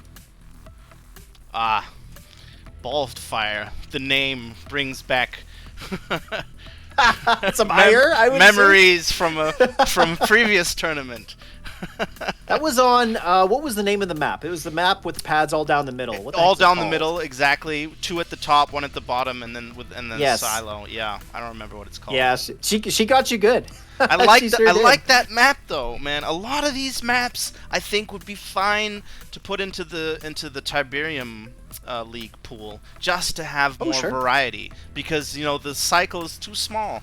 I mean, some maps are really bad, and I think the developers also said something to that, is that they designed beginner maps. Like, do you know what was it called? Gems and something, a map where all of the Tiberium is along the top, and then there's rocks. That is a map that's very hard to attack the Harvester on, and so those maps that they designed for lower leagues to give the lower players that are learning the game a break, and then they would of course probably, and that would stifle strategy and aggression in Tiberium League, so that makes sense. But a lot of the maps that aren't like that, like the one we just spoke of that goes down the middle, but it's not down the middle because there is a map called Down the Middle. It's called Hold the Line, I think, is what it's Hold called. the Line, yeah, that sounds familiar. Yeah, those maps, I'd love to see them more in Tiberium League, or at all in Tiberium League. Just some variety would be nice, right? Just to change the game up, because that does change. Like, as you're seeing here, like we're swapping between different types of maps where they're either all the pads are close together, or this next match we're going to see, like on a map like Orbit, you're going to see the decks change wildly, and that's the one thing that's great about it, is it does really change what strategies work best. So, well, without further ado, I think we're ready to go, Entsorger. Yep, we are. Robsky and Boltfire both in the game. Let's go. All right, let's do it. Here we go. All right. Oh, you love to see it. A Kane match on Orbit, which is totally wild. Not in a million years would I expect to see that. But let's take a look at these decks. So Boltfire has brought Confessor Centurion. I love that. And then Robsky playing a little bit more of a serious deck. Although, having said that, maybe Boltfire is going to show us something we haven't seen before. But this deck actually looks a lot like a deck you played before, the one that Robsky has brought. Yes. Oh, but the blind double Harv here, is that going to be punished? And he starts with wheels. Oh, I think it is. I think it is. Yep. And he's charging and attacking the Harvester at the same time, exactly where he wants to be. Like, I'd probably sacrifice the Harvester just to get stall. It doesn't matter if the person who's not playing tech gets money and kills your Harvs. The Harvs don't matter at all. It's the stall is what matters. And it's not happening for him here. Yeah, exactly. So Boltfire here has really gone heavily into this double Harv plan, which means one less pop camp, but not able to take a pad, although almost gets there. Robsky with the block on the left pad, just managed to stop Boltfire from getting there.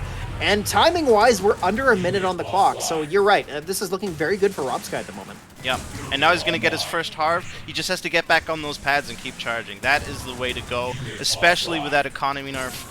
You know, Boltfire wants to be harassed, pretty much, because he wants to have that pop cap be evened out by having Robsky attack his Harvesters and have one less unit contesting the pads. That's exactly. Yep. All right, is he gonna get onto the pad?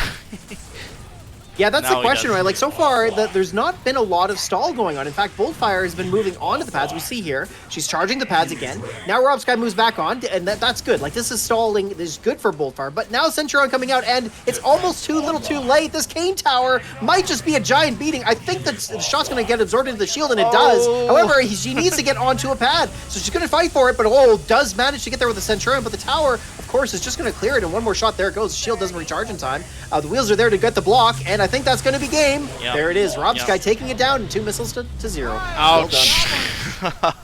That hurt. As a tech Yeah. fan, I always hurt a little bit when I see a beating like that.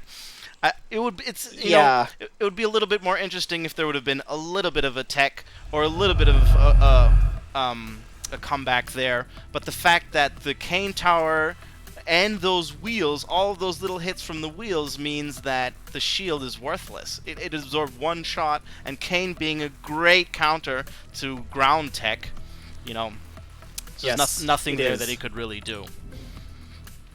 I mean, especially after its recent buff, where they made it better against infantry squads. It's insane, right? Yeah. It's just so good. Kane is pretty good, pretty playable, and yeah, it helps you win those ground wars, and it will negate 1 missile of tech, as we saw here. If it would have went to another missile, by then probably wouldn't have. There would have been too many Centurions going around by that time. But yeah, it works out.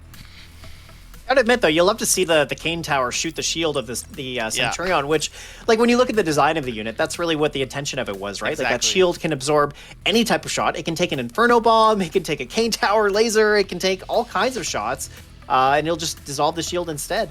But yeah, it was too bad to not see that be more impactful, because it's one of those units that is actually kind of close to being really good. It's mediocre for its stats, and it's in the tech lab. That holds it back too. Exactly. So yeah. Wasn't it at one point not in the tech lab, or was that Confessor? I remember a unit that was moved to the tech lab. I couldn't tell you, actually. I don't know of any unit that has been. There probably has been, maybe in the alpha days. I don't know if after that, though, because when I signed up for the game, that was in beta, which was October 2018. And then there weren't any changes to units and buildings at that point. So maybe before then that's possible. I think they probably did. I feel that Centurion is definitely a unit that you could... What if you were to remove that from the tech lab and change nothing else about it? How much of impact would that have to the game? It's still a mediocre unit.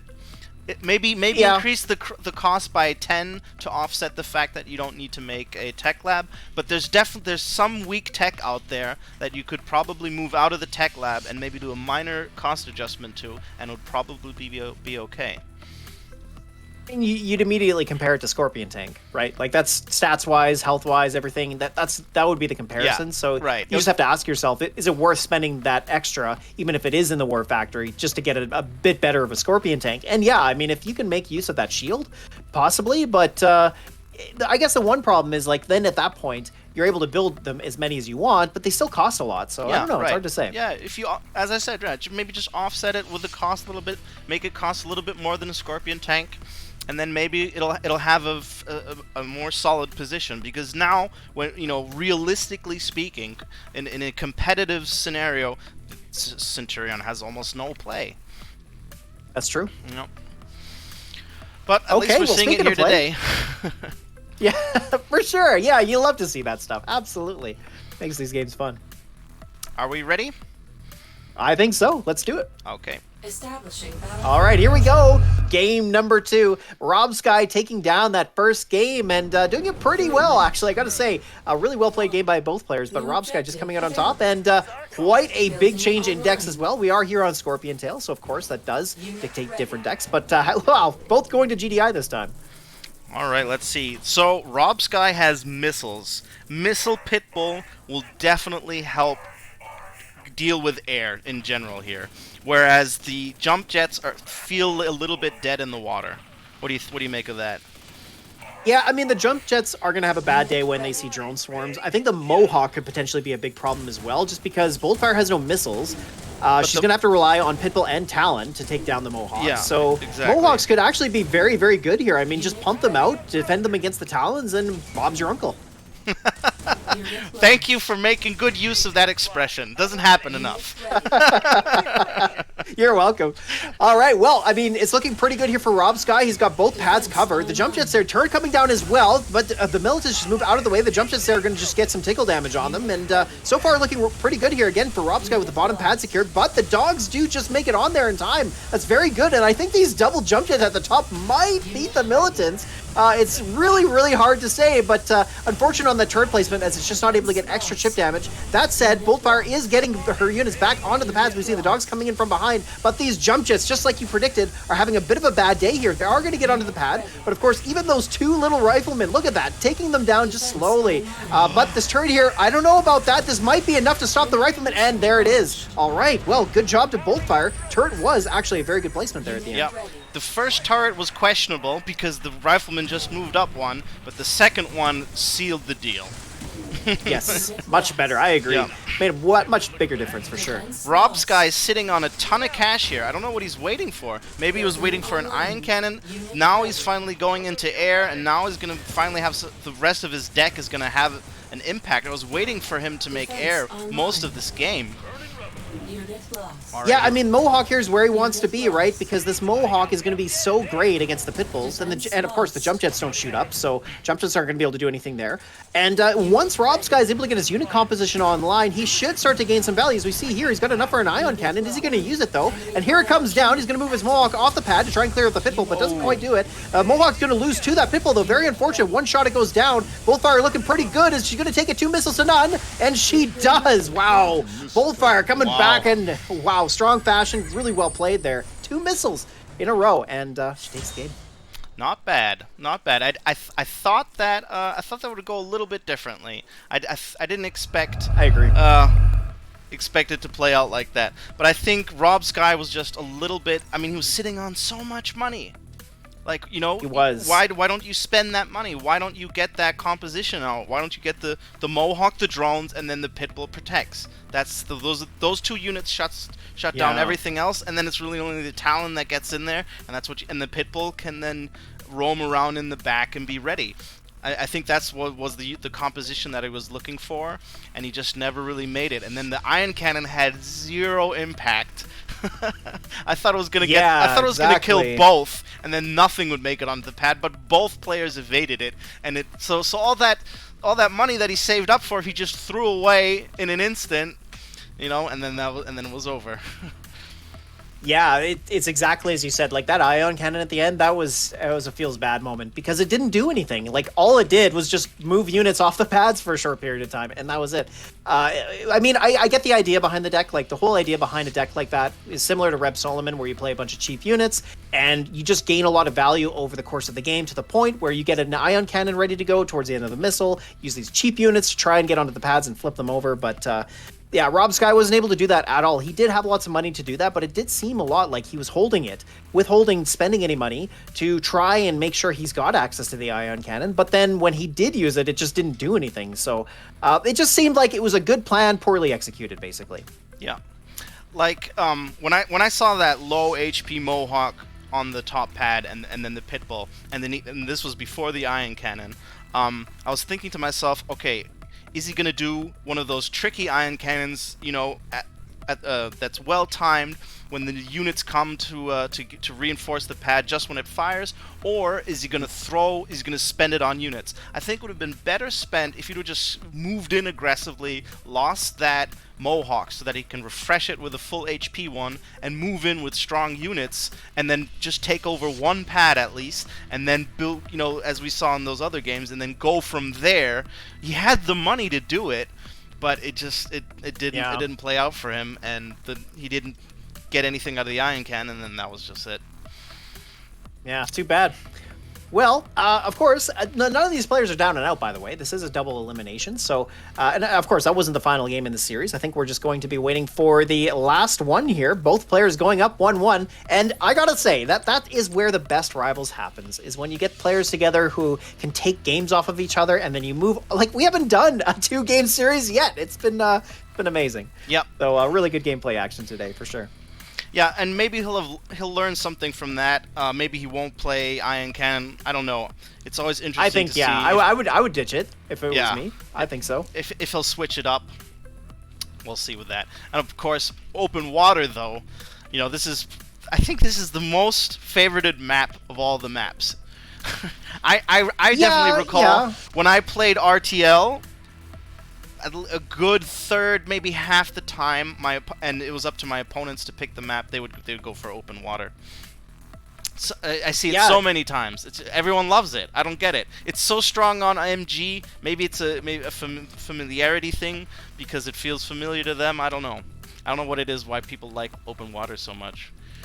Well, no choke points, right? Like it's a lot more open. I mean, the map's called open water, but the having the pads close together really makes for a more interesting fight because you put all your units together. Combined arms decks work very well here. Orca Bomber works really well. Inferno works really well. Giga, MLRS, those all work really well. There's just so many different choices that you could bring. Now, of course, when you look at the metagame and you look at what's the best, obviously you're not going to bring MLRS to this map because even though MLRS is very good here, there's other decks that work out better. But I think that's what it is, right? Like there's just it's really open, and so that just makes for a really fun game because I don't know about you, but like I find maps like the Cauldron, for example, where you have all those rocks around and then the pads are split around the missile silo, like all those choke points just make the game feel kind of awkward because you have one lane for your units to go through, whereas on a map like this, you got so much more area to cover, so like you have a lot more places to put your units, a lot more positioning that you can take advantage of. At the same time, though, I think that actually is a drawback for some people because they might lose positioning or put units in the wrong spot because they have so many different options available, right? But I think that's what it is. It's just the open nature of it makes it fun to play. So I think the people that like open water have not played enough against Crazy P, where the rear part of the map, if you go to the top tile of this map, you have no vision despite presence on the pads, and then you can sneak a disruptor or what have you. I've had a lot of base. That's true. I've had a lot of surprise base kills on this map. Amelie did that to a really strong player in a tournament once. He pulled Disruptor out against, I think it was Surface, I believe, and he won a game with it. So yeah, you're not wrong. It can work. All right, we have both players. Are we ready, Jeffrey? Let's do it. Okay. Establishing battlefield control. All right, here we go. Who's going to take this home? Is it going to be Boltfire or Robsky? Both players taking a game each, and here we are on open water, a perfect map for the third match. And wow, some slightly different choices here. Boltfire looks like she's decided to stay with the same thing and won her a game once, so hey, you know, it might work again. But Robsky here playing the map very well. He's decided to bring Giga Cannon, which I think is a good choice. Yep, Giga Cannon on open water, very hard to defeat. It's just you just go down to the bottom right, a little bit off the pads, and then you surround it with lasers. Very hard to beat. And you look at the decks here, like Boltfire, she doesn't really have a good tool to deal with the Giga Cannon. Her best is jump jets. And like you said, on this map, where you can place the Giga Cannon on the far right pad on that left hex, and then you can surround it with flames or lasers or bikes even, I just don't see a way for Boltfire to crack this, and the turret is certainly not going to help her. Yep, exactly. The jump jets, while they're good against Giga before it's set up, maybe if you get it early, before it's protected by flamers and lasers and whatnot, but even if you don't have flamers, the fact that you can just surround a Giga and boost it, and it's because it does so much damage against infantry, you probably won't get it down in time with only jump jets. Well, here we go. First Giga Cannon coming out from Robsky, getting into that optimal position on that far right pad. The drone storms here are just going to sit there and hold the pads, so that might buy enough time here for Boltfire to find a way to respond. But Bike's coming out, clearing out the drone storm, not getting that bike missile bug, which is nice to see. And, well, Robsky comes out on top, missile number one. Yep. And now it's happening. Jump jets coming around back. Maybe it'll happen. And now it needs a boost, but there, of course, is no boost. Oh, look at that. Nice micro moving the Giga Cannon out of place, and that single Flame Trooper actually getting some good damage against the jump jets. But wow, that Giga Cannon really took a heck of a lot of damage there without Robsky protecting it very effectively. So, well, that was good for Boltfire. Yep. That Pitbull, MVP Pitbull right there. Without that, it probably wouldn't have worked. And then he would have maintained position. But that double action from the back and from the front, that's definitely how you want to go against Giga Cannon. Well, and unfortunate for Boltfire, we see a second Giga Cannon coming out. Of course, it wasn't really that expensive for Robsky to replace it. He has tons of money in the bank. And Boltfire, seemingly not knowing what to do, well, just drops the missile, and there it is. Yep. Well, Robsky coming out on top, taking the series. Yep, this map was a little bit made for Giga Cannon. It's just like tug of war. Yes. It's just very, very, very hard to deal with. 100%. Yeah, Rob Sky just played the map very well. He brought the right deck. He brought the right tool for the job, we'll say. Right tool for the as job, Giga Cannon just super strong and really was a good choice. And you know what? Boltfire, I think, could have anticipated that a little bit better. I mean, Giga is a pretty classic choice for a map like Open Water. Now, I don't know if maybe she had scouted out her opponent beforehand and realized that maybe he doesn't really play Inferno or Giga Cannon, so maybe she just wasn't expecting it. But yeah, a little unfortunate there because it was just a pretty big advantage for Rob Sky at the end, and that allowed him to take the W. But a lot of credit goes to him because, of course, he picked the right deck for the map. So, of course, that's why he comes away with the victory and then series as well. So, good job to both players. But yeah, Rob Sky comes out on top. Yep. I mean, the fact that he at least got one down was already an achievement on that map. For sure. So sometimes I get really angry at myself. I'm like, how can I lose? What did I do wrong? And you just have to recognize that sometimes map advantage plays so strongly to a specific deck, and then you just have to take the minor achievements and just be happy that you at least got one missile down. And if you look at it that way, that's already a little bit relieving and a bit of an achievement. Absolutely. Well, we're going to be moving into our next series here pretty shortly. We're going to be featuring Huckinator, I think I'm saying that right, against our old friend Pontiki. So Pontiki making another appearance here, and I do believe this is in the winner's bracket. Let me just confirm that. I believe it is. Hold on a moment here. Let me just confirm that. Oh, no, sorry, this is in the loser's bracket. So Pontiki did drop a game earlier, so of course, we've been playing some games offline, in case you're wondering what's going on. We're not broadcasting every single game, but yeah, this is going to be in one of the matches from the loser's bracket, so that's exciting. Hopefully, hopefully Pontiki can make something out of this, because of course, he hasn't been in a tournament for a long time, so yeah, I'm sure this is exciting for him, but I don't know how he's feeling after not being in a tournament for such a long time. And Huckinator, I mean, I've never seen this guy before, from the German national team. Very interesting. Maybe you know a thing or two about him, Entsorger. I do not, but I will very soon, because I'm due to join the German national team for this season. Yeah, it's a yearly thing that they do where they try and do one push on ladder once a year and get all the Germans out of all the alliances together. And no, That's awesome. I haven't had the pleasure yet, but I'm sure I'll meet him very soon. That's awesome. I love to see that. You know what? The one cool thing about the Rivals community is it spans across the entire world. As we're seeing here today in our tournament, the Ukraine Fundraiser, right? Some of the players here today are even from Ukraine, and it's just a great way to get everybody together and have a little bit of fun. So I love to see that. I really like to see it when people organize together and try to have a little bit more fun with the game. I know there's the TS or the Terminus Shores Climb team, the Wolf Pack, of course, fights for the leaderboard. Yep. So I mean, it's kind of all we have left, but it's nice to see that it still happens. It is. Everyone sticks together. It's really great. Yeah, for sure. Okay, how's it looking? Both players in the game? I think we're ready to go if you're ready. Yep. Excellent. Okay, here we go. Well, another match here from the loser's bracket. We got Pontiki versus Huckinator. Now, being in the second bracket, this does mean that whoever drops out here is out of the tournament. So pretty important detail there, and we're going to see who comes out on top. But wow, interesting deck choices here. We got Inferno versus Tick Tank, and I feel like you're happy if you're the Inferno player in this situation. What do you think, Entsorger? I think I need to feed my cat real quick, or he will start meowing. Okay, sounds good. Well, we can have, a co-caster here with Entsorger's cat, but that's all right. So here we go. Well, so far, I got to say, the one thing that Pontiki might have to his advantage, the Cane Tower could actually be important to shut down the Chem Buggy, but because the Tick Tank, I think, is going to fall flat once the Infernos start to come out, and that could be a huge problem, right?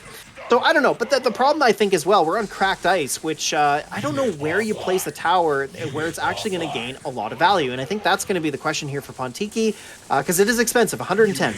All right, well, here we are. Coming down to the first missile, we got Huckinator coming out on the left and the far middle pad there. He's getting some dancing going on in the middle pad. The Venom will get there in time. I think it will. Yes. Oh, so close. Man, it's so hard to tell exactly how the unit's going to make it there in time, but didn't quite get there as Huckinator takes missile number 1. So well done to him. And yeah, just come to expect that with those cheap units that he's spamming early game. He's got basically just bike, lasers, and militants, and it worked out well for him. Alrighty, I'm back. Augie will not be casting for us. Aw, I was kind of hoping he would. He was about to, getting very hungry. Now we have the Inferno against Tick. This is going to be interesting. Yeah, like Pontiki he's having a hard time finding a place for this Tick Tank to land, and the Inferno doing a really good job of just denying its area. I mean, that's where you want to be with a Tick Tank. You want to put it into a position where it gains value. But look at this. I think he's even going to bomb the base. Yeah, that feels bad. Extra value. It's probably not worth very much, but it's like bonus points. Right, yeah, exactly. But one thing is that Tick Tank, look at how much health it has. Like, one Inferno Bomb does a lot of damage, and because of its burrowed state, it was able to withstand it. But, the unburrow! Oh, no! Unfortunate. I think that's going to cost him the game. The Phantom does come out, but... Oh, that was close. Unfortunately, that did not make him stronger. Man, it would have absolutely survived, and then he could have sent the Phantom onto the bottom left pad and taken that missile. It would have been fine. Yeah, totally. Oh, man. So close. One misclick. It feels bad. Feels so bad. I feel for him there. Ouch. I do too. I mean, how many? I know, like we talked about MG earlier, right? One of the things that really sucks about playing MG is because of the way Rivals works. If you happen to misclick and you don't realize you have your MG selected, and then they start moving, it's like, oh my gosh, I just lost the game. And the Tick Tank kind of feels that way too, right? It's just so easy because of how much action is going on to accidentally click on it and then immediately move it out of the way. Like, it's just too bad. Because I agree, I think it would have lasted, it would have survived even through the flames. I think it would have lasted. So too bad. Something that absolutely bugs me about this game is no matter how good your micro is, there's another level next to just being a good player, having good micro, having good strategy, and that is finger precision. Especially when you have units microing on top of each other. You have a Tick Tank, and then you have your riflemen, and then maybe an air unit. Imagine having 3 units on one hex. But and one of them is a Tick Tank or an MG that is not supposed to ever move, and then selecting the right one. Finger precision is huge in this game, and vastly underrated. And that is one of my Achilles' heels. I have terrible precision. I play on BlueStacks with the mouse, which is, I think, about akin to a stylus on mobile, on a tablet, right? Yeah, and I it would be pretty similar. It's very close, but I still mess it up all the time. And if you don't have that, and you're playing a unit like that just loses where your entire deck falls apart if the Tick Tank uproots like it did here, then that... it really hurts. It really is. It stings, man. Yes. It's like you put all this work into playing so correctly, and especially decks like that where it takes setup, right? Like you have to play the game in a certain way in order for that deck to win. And so you get all the way there, and it's like, all right, I've got my game plan online, my win condition is there, and then you unseat your Tick Tank, and wow, you just lost it all. And then there, it's just gone. Oh, it feels the worst. We're going to do a quick shout out right now. We have a bunch of names to which we do not have a respective Discord ID or in-game name. So I'm going to shout out some names, and if you hear your name and you're in the stream, obviously, otherwise you wouldn't hear it, please send us a message on Discord. That is Harmeet, Michael, Raphael, Thomas, Karsten, Scott, and Florian. Those are people who donated with their name on GoFundMe, and we don't have a Discord name for that. So if you would like Vanity, please contact us. We're probably gonna wait a little bit in case we can't reach you, and if you do win Vanity today, so it's not, time isn't of the essence, so you don't have to worry about that. But please get in contact with us. All right. The match is full. We have both players. Let's do it. Are we ready? Let's go. All right, Huckinator versus Pontiki, and I gotta tell you, Entsorger, I'm real psyched for this one. Of course, just love to see Pontiki's name show up again in a tournament, so I'll always love to see that. And he's featuring against Huckinator, which again, like I said, a new name that I haven't seen before, and always excited to see new, fresh names. So let's take a look at these decks, and it's going to be Inferno versus Orca Bomber. That'll be interesting. And Pontiki playing it, and Pontiki was very good with Orca Bomber, so I have big hopes for his Orca bombing. Right? I mean, in this particular matchup, so Pitbull obviously is a big tool. Pontiki doesn't have Hammerhead, so that is one thing that he might struggle with, is the Inferno. If it depends on how well Huckinator plays it at the end, right? If Pontiki's Pitbull micro is good enough, and he realizes how to position them well, and at least make sure that he's putting 2 versus the Infernos, things like this, then it could work. It just, if Huckinator has really good Inferno micro, and he's able to protect it well enough, then I don't know if Pontiki ever gets there. Yeah. But that's pretty much all he has to do. He builds, Huckinator only builds Inferno Rifleman, and that almost shuts down this deck, right? Basically, yeah. That's the thing, right? Like, it just seems like Pontiki's deck could fall flat, but, well, this is Pontiki, like we talked about, right? He's a good player, so... And if Pontiki makes air, and then you have 2 air units that can't attack each other, like Infernos, say you have Infernos and drones on the map, the Infernos just go for the base. So you have to contest, and if it ever gets to that, it's what is it? 3 hits to kill the base of an Inferno, 3 proper hits, mind you. I believe so. Yes. Yeah, where you get the double damage from the hits. All right, here we go. Oh boy, here we go. The first Orca Bomber coming out. Is it going to clear that middle pad? The Phantom coming in from behind won't clear to 1 shot, so it does live to see another day. But the important thing here is the pad. So he's got the far left. Can he secure the middle pad as well? There we go. Oh, the boosted Phantom just about makes it. Now, unfortunate for Pontiki losing that Orca Bomber, but he does get that first missile, which is huge. Yep. Oh man, I thought it was gonna go down the other way. That was so close. That was so close. It really was. Yeah. I didn't know what was gonna happen there. I mean, it was going all over the place there for a moment there. That second Phantom coming out too, just about nearly made it, but yeah, couldn't quite get there. Now he's sitting on 2 Phantoms. That's so much Tiberium. And they're just gonna stand around idly, and he needs to bulk up on Infernos now. Okay, it's slowly happening. Oh, yeah, so it looks like Huckinator's slowly starting to get his game on. Pontiki loses his first Pitbull. That's unfortunate. He does have another one there, but double Inferno's a bit of a problem. Yep. And now the Riflemen are coming as predicted. Yeah, here we go. So Pontiki trying to switch over. Oh, look at that! The savage double bomb from Huckinator. Just so hard against Pontiki there. I don't know what he's going to do to come back. Losing another Pitbull there, and it really, again, just like we talked about at the start, Pontiki just has to be able to use his Pitbulls more effectively if he's going to shut this down. It's just not happening. He can't build any air because he has two Phantoms flying around. Maybe he should be making a couple lasers to deal with these Pitbulls. Oh, he goes for bikes. That's probably not the right play. But I mean, they are low health, but I think if he just doubles down on Infernos, there's nothing he can do. The mouse is just you could too be small. right.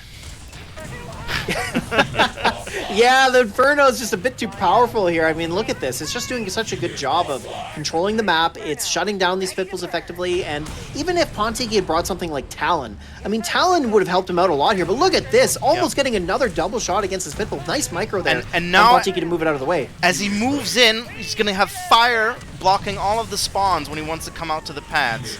So that's right. The missiles have nowhere to go. Oh, but hold on. Can he get a nice little flip here? We got the Chucky coming on the far right. Got the drone storm holding the pad. But wait a minute. I think Pontiki's got this. Just a second. Oh, it's so close. The Inferno reloaded in time to take down the Pitbull on the middle pad. So unfortunate. And now the bikes move on the left. Huckinator's got all 3 pads. He's got the block with the bikes. And wow, there it is. Huckinator takes it. Man, you hate to see it because Pontiki nearly was able to finesse something out there at the end, but no, Huckinator was just able to come out on top. That Inferno reload time was everything. Yes. Wow, close game. And the fire on the bikes, they almost died to the fire and the Pitbulls. That was very, very, very close. Gratitude dispense. Oh. What a game. What a game. That's the stuff Ravels is made of right there. Holy cow. Man, just like a second later on that Inferno reload, and Pontiki's winning that game. Literally. Like, that's crazy. I always prefer if you have a strategy that doesn't quite play as predictably as it looks like it's going to be. And I thought that might happen because once I saw those 2 Phantoms, like surely he's not going to have the money and it's not going to turn into an Inferno spam game. But then. And it inevitably did. The dominant. And it makes sense, right? Yeah, it does. The dominant units are dominant. That's Well, how- I mean, Pontiki had really nothing other than Pitbull to try and deviate or disrupt that, right? Like, the Pitbulls just never did a good enough job, and that was the biggest issue he had. Yep. If he had Talon or something else, even a Slingshot, which I doubt Pontiki would ever play, but even just something other than that, because, like, Pitbulls can do the job, certainly. Like we talked about at the beginning of the match, if he gets a couple of them doubled up, he manages to take down the first Inferno, and then he's got that second Pitbull living.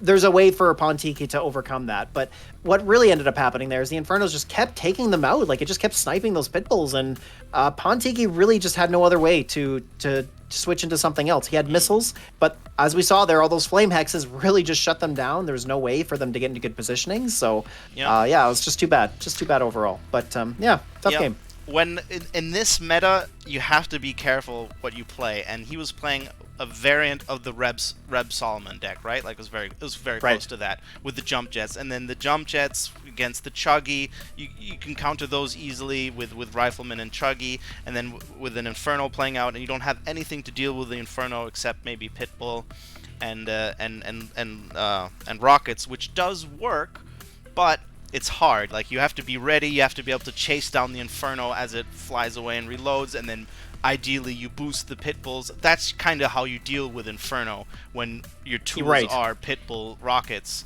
and yeah, that just didn't happen effectively enough there. And then especially on there's a lot of maps where if the fire blocks the spawn, it shuts down your infantry from coming out, and then you only have you really only have Pitbull as an option. And then so if you're not playing that perfectly, and getting some trades, yeah, then the Inferno is just a very oppressive unit against GDI. Totally. Yeah, exactly. That's the thing, right? Like, as good as GDI's anti-air is, there are ways that when you don't have just an important unit role, that's what it really came down to. Just not having a flying anti-air unit really just held him back there, because he just, like you said, he had to rely heavily on the Pitbulls, and unfortunate that it didn't work out for him. But it sometimes can. Like, Pitbull is good enough that in the right hands, and I mean, Pontiki is one of those players that can do that, that by all means, it would shut down pretty much everything, but you have to play it perfectly, as you said. Yep. And I'm just not a fan of that deck because, jump jets, they're just so weak to Chuggy. And they're terrible against Chuggy, yeah. Yeah. They don't even work. Yeah, you're struggling in the early game, and then you're also kind of struggling in the late game too. And yeah, Yep. it was good, but it's not good anymore. This deck, not in this current meta. Okay, All right, so well, I think we're ready for our next match. are we? Let's go then. Let's do it. Establishing battlefield. All right, folks, here we go. Username error featuring again against Salvo73. So I do believe this is in the losers bracket again. So the person who loses from here will likely get knocked out. So important detail to keep in mind there. But let's have a look at this. So we're here on Sandbar, which on a 2-pad map, you might expect to see some 2-range units. So really not surprised to see Inferno here. But Salvo has really brought a more even keel deck, bringing a 2-2-2 Nod deck with Seth, which, you know what, on a map like this doesn't seem like the best choice because Seth really shines on 3-pad maps. So what are your thoughts here, Entsorger? Yep, absolutely. It does shine on 3-pad maps, but it is kind of all-rounded, fairly rounded deck, all-rounder kind of deck that can pull off a lot of things. He has answers to everything. The tank will help him out in the early game. The Phantom will help him out in the late game. So it can definitely work. And yeah, Seth is great on 3-pad maps for the sneaky sneak, but it can absolutely work on 2-pad maps too, because it just gives you that extra pop cap at the opportune moment. And especially if there's lasers going around. Oh, and here we go. We're going to see our first example of that. Well, just like you said, the Seth drill pod coming down from Salvo on that right pad, maybe a little bit early, could have timed that a little bit closer to the missile, but regardless, just blocking those lasers from getting on there. Now we've got the boosted wheels trying to clear them away, but doesn't matter. The bottom pad's also secured, so Salvo was going to take that missile no matter what. There you go. The Seth did its job on a 2-pad map almost as well sure did. As on a 3-pad map. No, absolutely. You're 100% right. Like, the fact was that username error just didn't have anything in place that was going to shut down the flames in time. Now, as we move into the later part of this match, what could happen is we see more Infernos come online. And I guess the one drawback I could see is that because it is a 2-pad map, it's a little bit easier for username to cover both pads using Infernos if he gets to that. But again, you know what? Like you said, maybe a drill pod just on the right pad at the right time could be enough. Yep. And, you know, he won the first missile, so there's lots of time to make Phantoms when he sees the threat. He already has one out ready now. So when the first first Inferno comes out, he'll be ready. All right, here we go. Another Cephalopods coming down on the bottom pad this time. Salvo trying to get onto there. Of course, he has to be careful. These Flames with the Defender's Advantage will win against them, so going to be a bit of an expensive cost there just to stall the missile out, but that might be enough. Having said that, though, he's got the bikes up on the top pad, and they're not going to last too much longer here. It looks like Username Error is going to come back with another missile. Having said that, the Venom does get onto the bottom pad, but it's just a matter of time here as he's got that top pad all the way secured, and Username coming back with missile number 2. It looked fairly fair to me. Like, definitely could have won that missile salvo, but he just didn't. He wasn't on point. He wasn't fast enough. He didn't bring the right units. He didn't swap fast enough. He needed to just have a little bit more precision and a little bit more of the correct execution. It could have worked. He sacrificed his Phantom, and now he has to make another one, which, you know, of course, huge Tiberium loss. And now he's a little bit on the back foot, and Username is sitting on 170 and can basically spam if he wants to. Well, a big problem there, right? Like, that Seth drill pod was not that impactful. I mean, it just didn't do a whole lot, and then on top of that, he pushed them into Defender Flames. So yeah. He spent a whole bunch of money on that, didn't really get a lot of value out of it, and it didn't just do him much for him. So he lost a lot of money, and just didn't gain a lot of value out of it. So he had the wrong units on the wrong pads. That too, right? So that's the problem here. Now, it could obviously work, but again, it needs to be impactful. And here we are, another Cephalopods coming down. It's going to get rid of the lasers. We've got a Venom coming in from behind to get rid of the Flamers as well. But of course, needs to get on the pad. The Venom is going to hold again, but hold on a minute. He does manage to stall the missile with the Venom. It will be able to clear the Flames in just a little bit of time, but we've got the double bikes on the bottom pad, which are going to clear that Venom in time. He needs to hold against his Banshee, though. He's got the lasers, but that Flame Hack's going to be a bit of a problem. Does he got it? Holy he takes cow. it. Oh my goodness. Wow. Username Error just needed to move that Banshee onto the pad to stall for a little bit longer, but even if he does that, I still don't see him taking the missile. So well done to Salvo. Really great game there. Wow, that was a bit of a flip. I didn't really expect, because I saw so many mistakes. You know, the Phantom on the top pad dying to the lasers, and where the flame, and then the Flamers against the defending Flamers. If he'd have just swapped those around, flamed the top, and then maybe flown around down to the bot or something, he always had the wrong units on the wrong pads, and that's what I meant by that that execution mistake.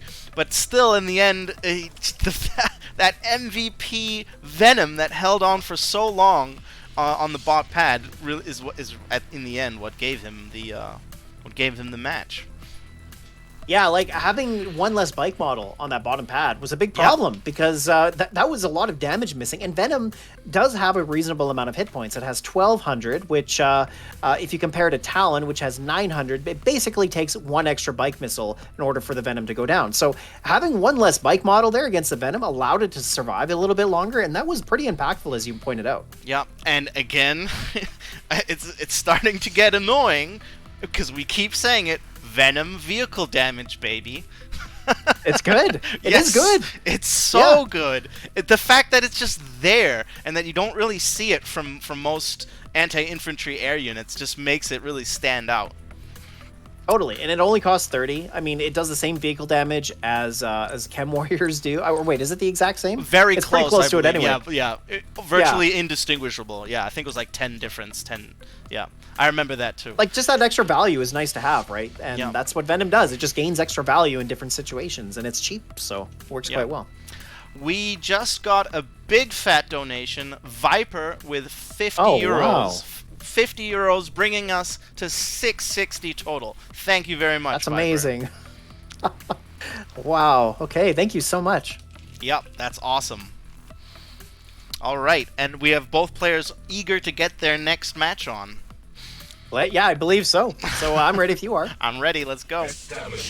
Okay, here we go. So coming up next, username Error against Salvo, and we're going to be here on Middle Oasis. And, well, this is the map you'll love to hate, and it depends on how well you know it, but always makes for interesting games as, well, username coming out with that Inferno Giga deck again, and then Salvo also picking a Suzaku APC, which is a very interesting choice. Yep. Oh, well, man, I'm surprised. Harvester first as GDI on Middle Oasis. That is a risky play. Right? I was going to say, username Eric coming out with the Harvester second was the right thing to do. He built the wheels first, scouted, and then realized when he had enough open room to build that Harvester. So good play by him there. Yep. I think again though, I mean, this deck is great because the maps, the pads are so spread apart on the map. You just put an APC there, APC here, and you know, you kind of hold the pads. But if the Giga gets some work done in the middle on the Harvester, it could get nasty. Well, and we see here it's got the boost, but the missiles there are going to go down as we see Giga's infantry damage at work here, chewing up those missiles. Look at that, and it is low heal point, so he doesn't move it out of the way, getting it the wheels in front, but we got the block on the mill and the Harvester pull from Salvo. Very, very good play there, as that gives him missile number 1.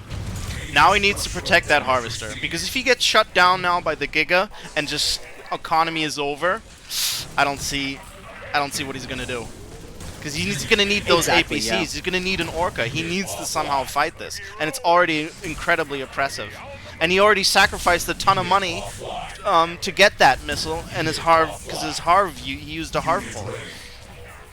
Absolutely, yeah. No, you're right. If username does shut him out here by getting a lot of aggression on the Harvester, which he is now. I mean, the Harvester did have to move up because, of course, he was moving it away from the Giga being positioned up top. But here he's just having to keep continually moving, which, number one, is taking his focus away from building units and from contesting the pads. Number two, is shutting him out, right? Like, his economy is a little bit worse because he had to pull that Harv. So you're right. I mean, for sure, this is going to be a big problem. But he does have that first missile under his belt, so he's got time to come back. Looking a little bit better. Like, you can't really...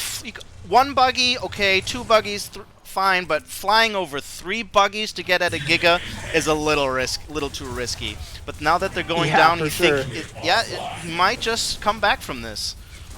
Wow, looking pretty good as that Orca snipes the Giga Cannon, and really unfortunate misplay from username, just not protecting it at all, relying heavily on these buggies and really just not letting them do their jobs. Having said that, now the Orca moving on to the far right, he's got the missiles on the top pad, turret coming down to get some extra damage on the Banshee, but it does get the boost though, so he just has to move it down. There we go, to stop getting damage, so turret not really going to do a whole lot. Having said that, that top pad's going to be very important, but we see drone storms coming in on the bottom. Those double missiles are going to hold steady, and now the drone storm's getting onto the pad. No block on the Banshee, and there it is. Salvo taking missile number 2 and the game. Fantastic. That was very well played. The Harvester pull and just recognizing when he needs to be on the pads. He didn't even have a Harvester for the end. Oh, no, never mind. He did. It was at the top pad. He just played that very well. Very focused on, you know, objective gaming, and didn't get shut down quite enough by that Giga. Probably would have needed a couple lasers instead of all of those buggies. Played out for him. Glad to see it. I mean, overall, though, like, so username bringing Giga to middle Oasis, that makes a lot of sense. I mean, the Inferno component, again, I'm going to say that at that point when you're stuffing in 2 really heavy units like that, I mean, great. They're very strong, and you'd almost think that having more is better. But then you're also taking up an important deck slot that you might use for something important. So, like, that deck, for example, is really weak to heavy infantry early on. So you might slot in Flames there, for example. And he, you know, so we're just not seeing that. But also, one thing that did work out for him, though, is playing Giga to that map worked out really well, because you saw in the middle part of that game that he was having a lot of trouble just moving his Harvester around, right? Like, he was really trying to get it away from the Giga Cannon, which he had to do. And so on that point, it worked out well. But the one thing about Middle Oasis is, just like every other game of Rivals, it's always about the pads at the end, and that is really why Salvo won the game. He just played the pads really well at the end. So. Yep, he didn't even need the money. He didn't even need the APC. He was just there on the pads, there at the right time, and the Orca gets rid of buggies really well. Sure does, yeah. Oh yeah, a huge thing, yeah. And then he was just playing. He was just playing Orca missile pretty much, and that handled everything that he was shooting at him, because there wasn't that much anti-infantry. You had buggy, which kind of trades into missiles more or less, especially if you have 2. And then what else do you have? Banshee and a Giga. That was. Yeah, missiles and Orca handled, because they could just handle most of what he was building, just gave him enough of an edge there to win it, despite the oppressive nature of Giga. Yeah, exactly. And like we talked about before, nice to see Giga fall apart. Yeah, I think he would have fared far better by actually rushing, because Nod has such an advantage there. You know, if militant bike rush on Middle Oasis against GDI, really hard to deal with. I love playing Nod on Middle Oasis, hate playing it on GDI. Exactly. Yeah, no, completely agree with you. I think if he had rushed there, especially because he went Harvester first, Salvo did, that could have put him on the back foot really early on, which might have given him an edge and probably would have helped him out a lot. But, well, that's Middle Oasis for you, right? Such is life.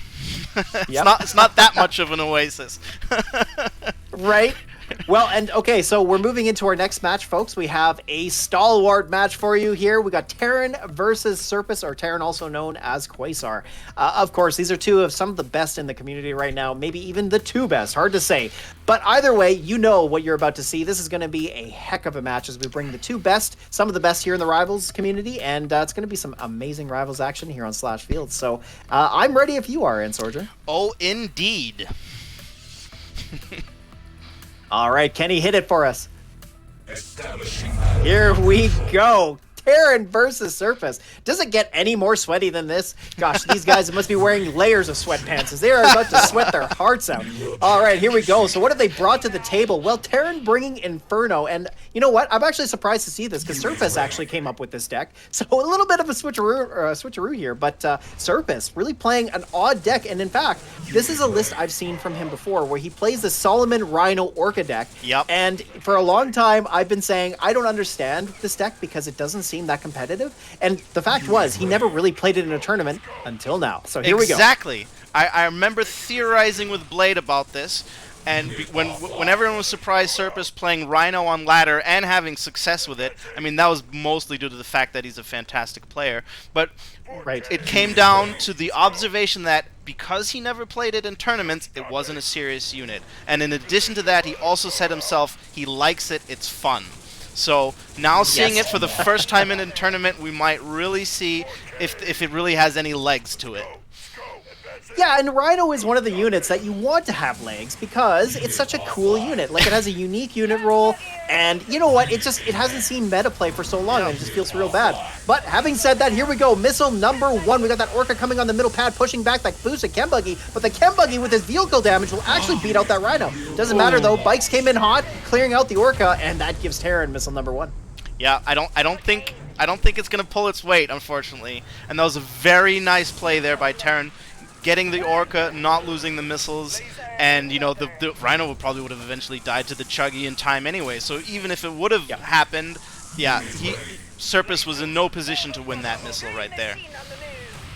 No, exactly right. Like, the Orca just didn't have enough of an impact. Also, Terran was just very easily able to take it in a set of bikes and just clear it out. So that would put SRPS down quite a bit, as we see his economy not really really far ahead. Yeah. I mean, Terran's able to get an Inferno out now. This Orca has been around for a long time, and Serpus is still down and low in cash money, so not looking too great.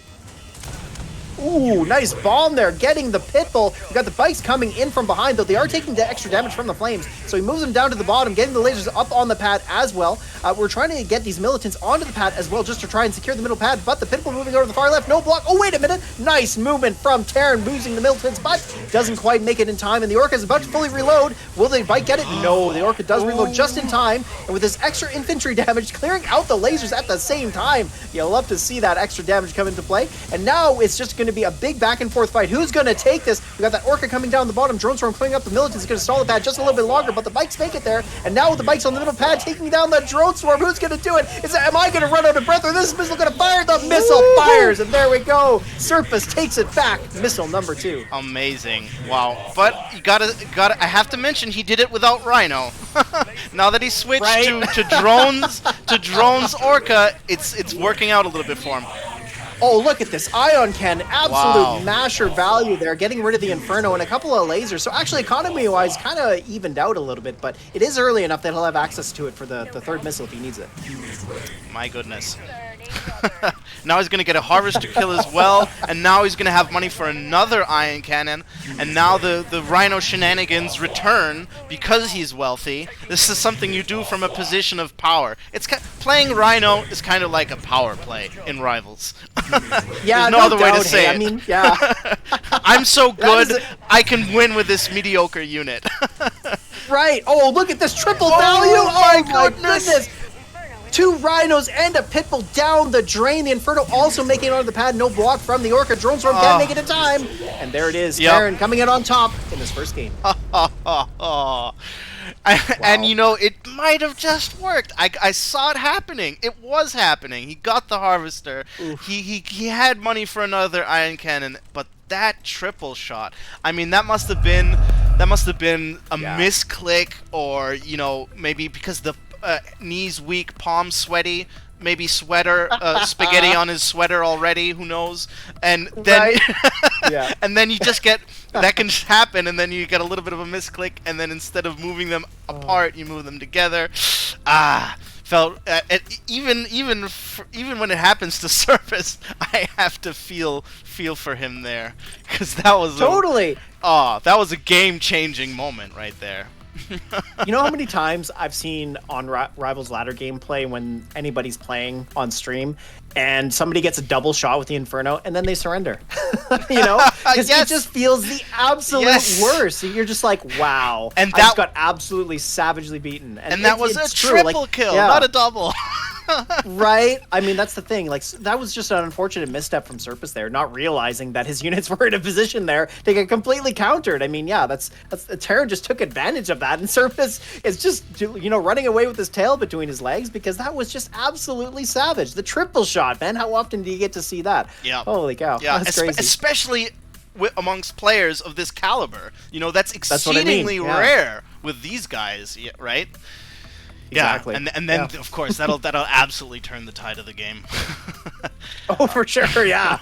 Yeah, it was like a free ion cannon. Yeah, basically, yeah, in terms of exactly. Anyway, we just got another donation, 40 euros from Yasser. Thank you very much. That brings us Wow. to 700. We are 200 past our goal. And as I said, this is all going to the Ukraine, to the Red Cross. Thank you very much. Very awesome. Wow. That's amazing. Amazing. Thank you, guys. Yeah, we're close to doubling our goal. That's just so awesome. Yeah, for sure. All right, both players are in the game. Yep, let's do it. They've probably Oof. got some chalk for their hands, like the Yeah, I would climbers. say so. No doubt. Yeah, absolutely. I mean, right. If it was me in these games, I know I'd be sweating up a storm. Yep. But these guys just sweat it out all day long anyway. So absolutely. And here we are on Eruption, a great name for this match. I mean, you just love it. And, well, from Surface, he's brought the Orca Bomber Razorback deck. And in fact, Yep. I don't even know if this is a standard list for him, but the Orca Bomber does make some sense. Like, you could technically play Orca in that slot, but the Orca Bomber does help to shore up a few different matchups that the Orca just really can't. Yep. And Terran here has brought Shade with Stealth Tank and Seth. And now Seth makes a lot of sense on a map like this because it's, you know, 3 pads spread apart. But the problem, I think, is the Razorback. Razorback is just going to be a huge problem for him. And then on top of that, he's got to rely heavily on Stealth Tank to shut down the Orca Bombers and the Razorbacks, which he can do. And Terran's a good player, so I don't know. Maybe he'll make that work. But well, what do you think, Entsorger? Well, the Borka is clearly for Gigas, right? Giga's surrounded by missiles. That in a situation like that, an Orca doesn't cut it. This is his one of his ladder decks when he doesn't fool around with Rhino. But when you see a Right. Razorback, you're not going to be. He doesn't even have any T2 infantry here, Terran here, so he's probably not going to make anything that the Razorback has to kill. So it's probably going to come down to Venom, Stank, Shade for Terran here. That makes a lot of sense. Yeah, and I guess the one problem here is the Shade is just a little bit weak to Predator and Pitbull. So that's the one big weakness here that Terran has, is Pitbull could be a big problem. And look at this. Nice value early game as Terran pulls out that first Stealth Tank and gets rid of Surface's first Orca Bomber. So very good value there. But of course, we do want to try and take the missiles. So look at this, dancing on those missiles. Gets the Venom on the right. So we're just seeing a bit of a stall here. But the Razorback clears up those militants very quickly. And now he's got those hexes secured. And that gives him missile number 1. Oh, did you see that air block by the Razorback so that the Venoms couldn't get on the pad? Yes, that was a very nice play. I mean, that, of course, Terran doesn't know what SRPSS is playing, so it's a little bit hard to have the right units at the right time, but that is, you kind of have to figure out that when you see a Razorback that this is what you're playing into, that you're going to be relying on Venom, because Razorback will shut down any infantry that you have. And then once you have those, and then you just need the supporting units for the Venoms, as we're seeing now here. Unit lost. And now look at this. So Terran here is spamming Venoms, and you might be wondering why. And the big problem here is because he cannot get through the Razorback. So he needs something to clear up these missiles. And so he's having to rely heavily on these Venoms, which do actually do a fairly good job of beating the missiles, but it's not quite that straightforward. They're not just going to shut them down. So here Surface now seeing a lot of Venoms coming out, has spammed all of these Pitbulls, and that's kind of all he needs, as Terran really only has Shade, Bikes, and Stealth Tank to shut that down, as well as lasers to support. So coming into missile number 2 here, not looking too good, and So well, there it close, is. yeah. Surface takes it. Yeah, he got on all the pads there. He just needed to get on there with the shade on the right pad, and then he would have had it. Yeah. But it was just the I mean, timing I think it wasn't was there. like, I mean, yeah, so he did get on all the pads at the end there, and it was super duper close. I still feel, though, like, you look at the middle pad, and he's got a Razorback and a Pitbull sitting against the lasers, so that's going to get cleared up. He did get the Seth drill pod on the far left pad, which allowed him to stall for a little bit longer, so maybe he does buy himself enough time to get back into that game, but it really just felt like Surface had the better deck overall. Yeah, definitely. I mean, Venom is okay. It does some vehicle damage there, but because maybe if you can pull off Venom lasers in some fashion, then you can kind of deal with Pitbulls. But with the Razorback, Yeah. it's just not there. And yeah, I mean, it was really close. If the timing would have just been there, but I mean that timing like that to know when because he was microing 3 pads basically. He had the Seth at the bottom left. He knew there's a Pitbull on the right. He knew he has to make a shade for that, and he has to get on the pad on the mid. So, and you know you can't get blocked on all 3 at one time. So it's kind of just switching in between the pads till you slowly, progressively get them all on the pads. But then with to manage all of that and the timing is that's just next level stuff. That's really hard to do, and that didn't quite play out for him.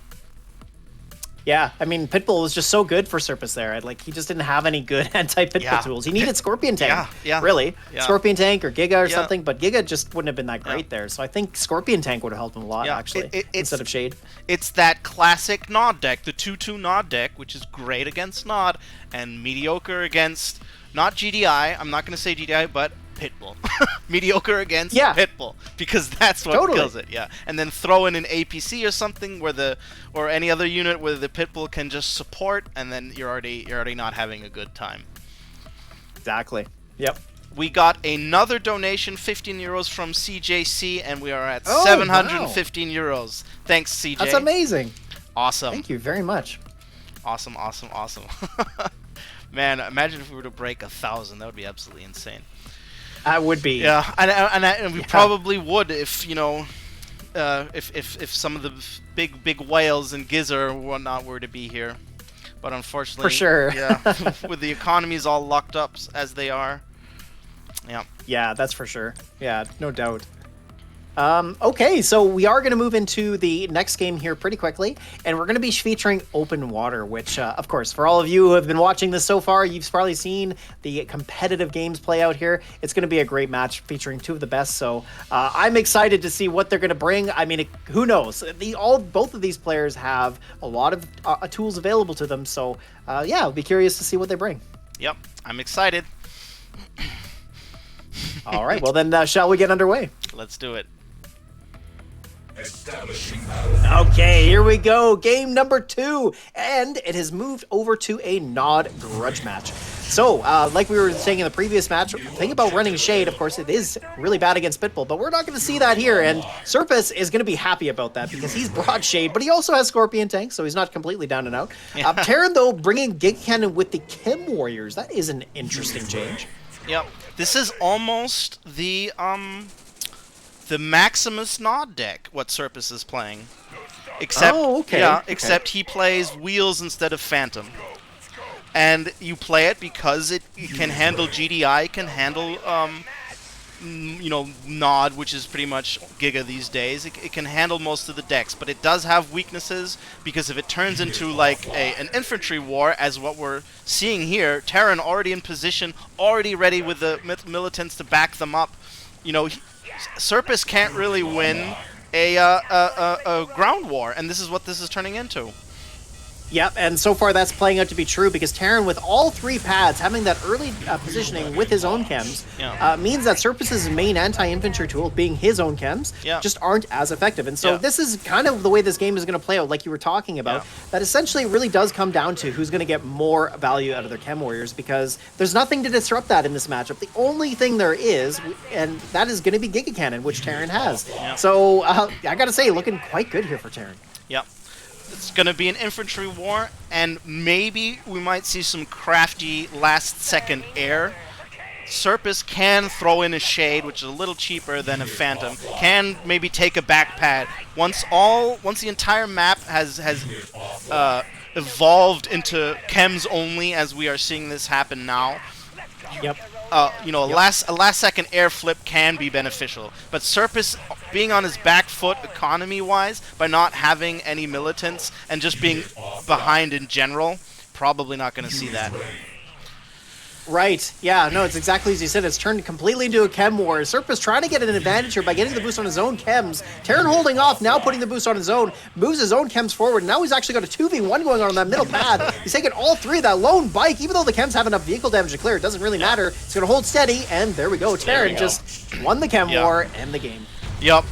Terran saw that coming, I think. I have the feeling that he recognized that a little bit faster than Serpus did.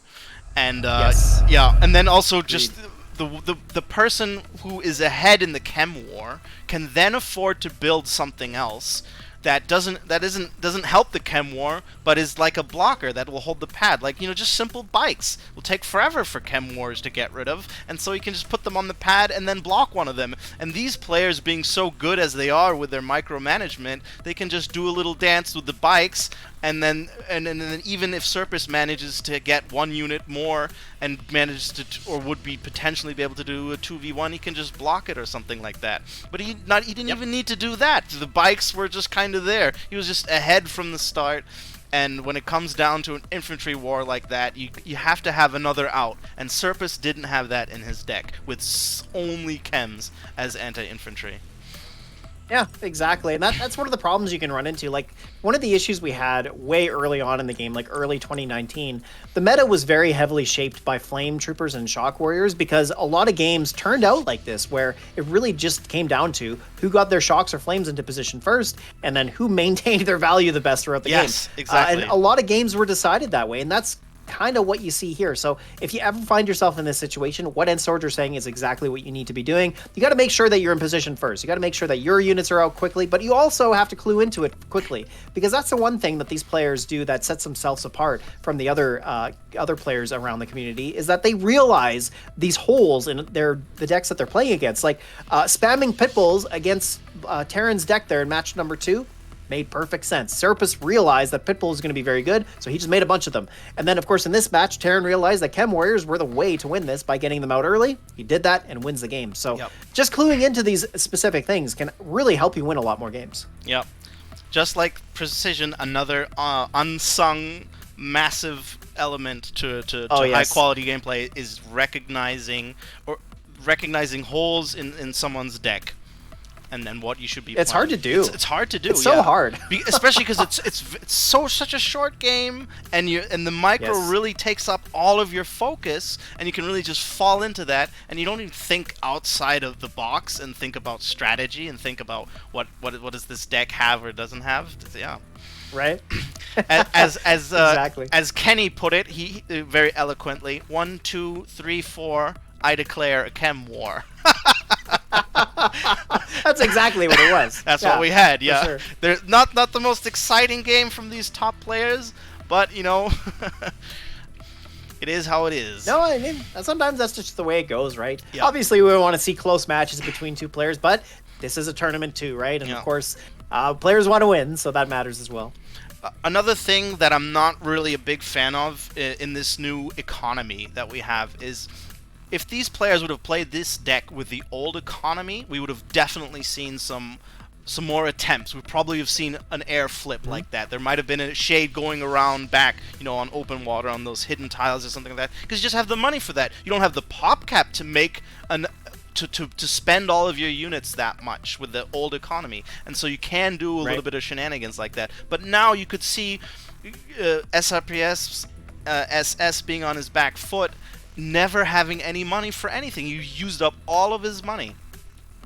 Yeah, no, that's exactly it, right? Like that is an interesting point about the economy is before we never really talked about the economy having a huge impact on the way games play out. Obviously it does. I mean, clearly that's how tech wins, right? It gets to a point where it just snowballs and then it just wins on economy no matter what because you have access to these big fat units, etc. But even now with the slower economy, it actually has an effect on even mid-range decks. Like GDI, for example, Predator tank costing 70 is kind of a big deal. Yeah. Because every Predator tank you make and every one that you lose just puts you further and further behind. So it's definitely true. That's a very good point. To put it concisely, the game is less forgiving now because before PopCap is what prevented you from making new units. Now it's PopCap and economy. If you mess up, you can't build it, but you have a lot of money. Oh well, okay, big deal. I'll just make another unit, and then you can come back a little. You have more chances to come back, and now the mistakes weigh in a lot more. Definitely. Yep.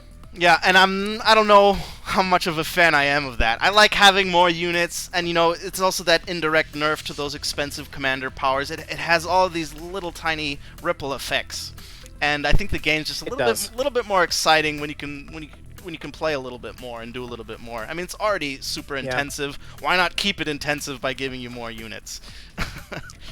Yeah, I mean, I guess I don't know what opinion. the thinking was behind the change. Like, I don't know what what their objective was, but clearly they were trying to address some of the late game problems that this game has, right? Where the game just snowballs. But at the same time, I mean, I have to agree with you. Like, it takes away from the game a little bit because you do have to play the game differently.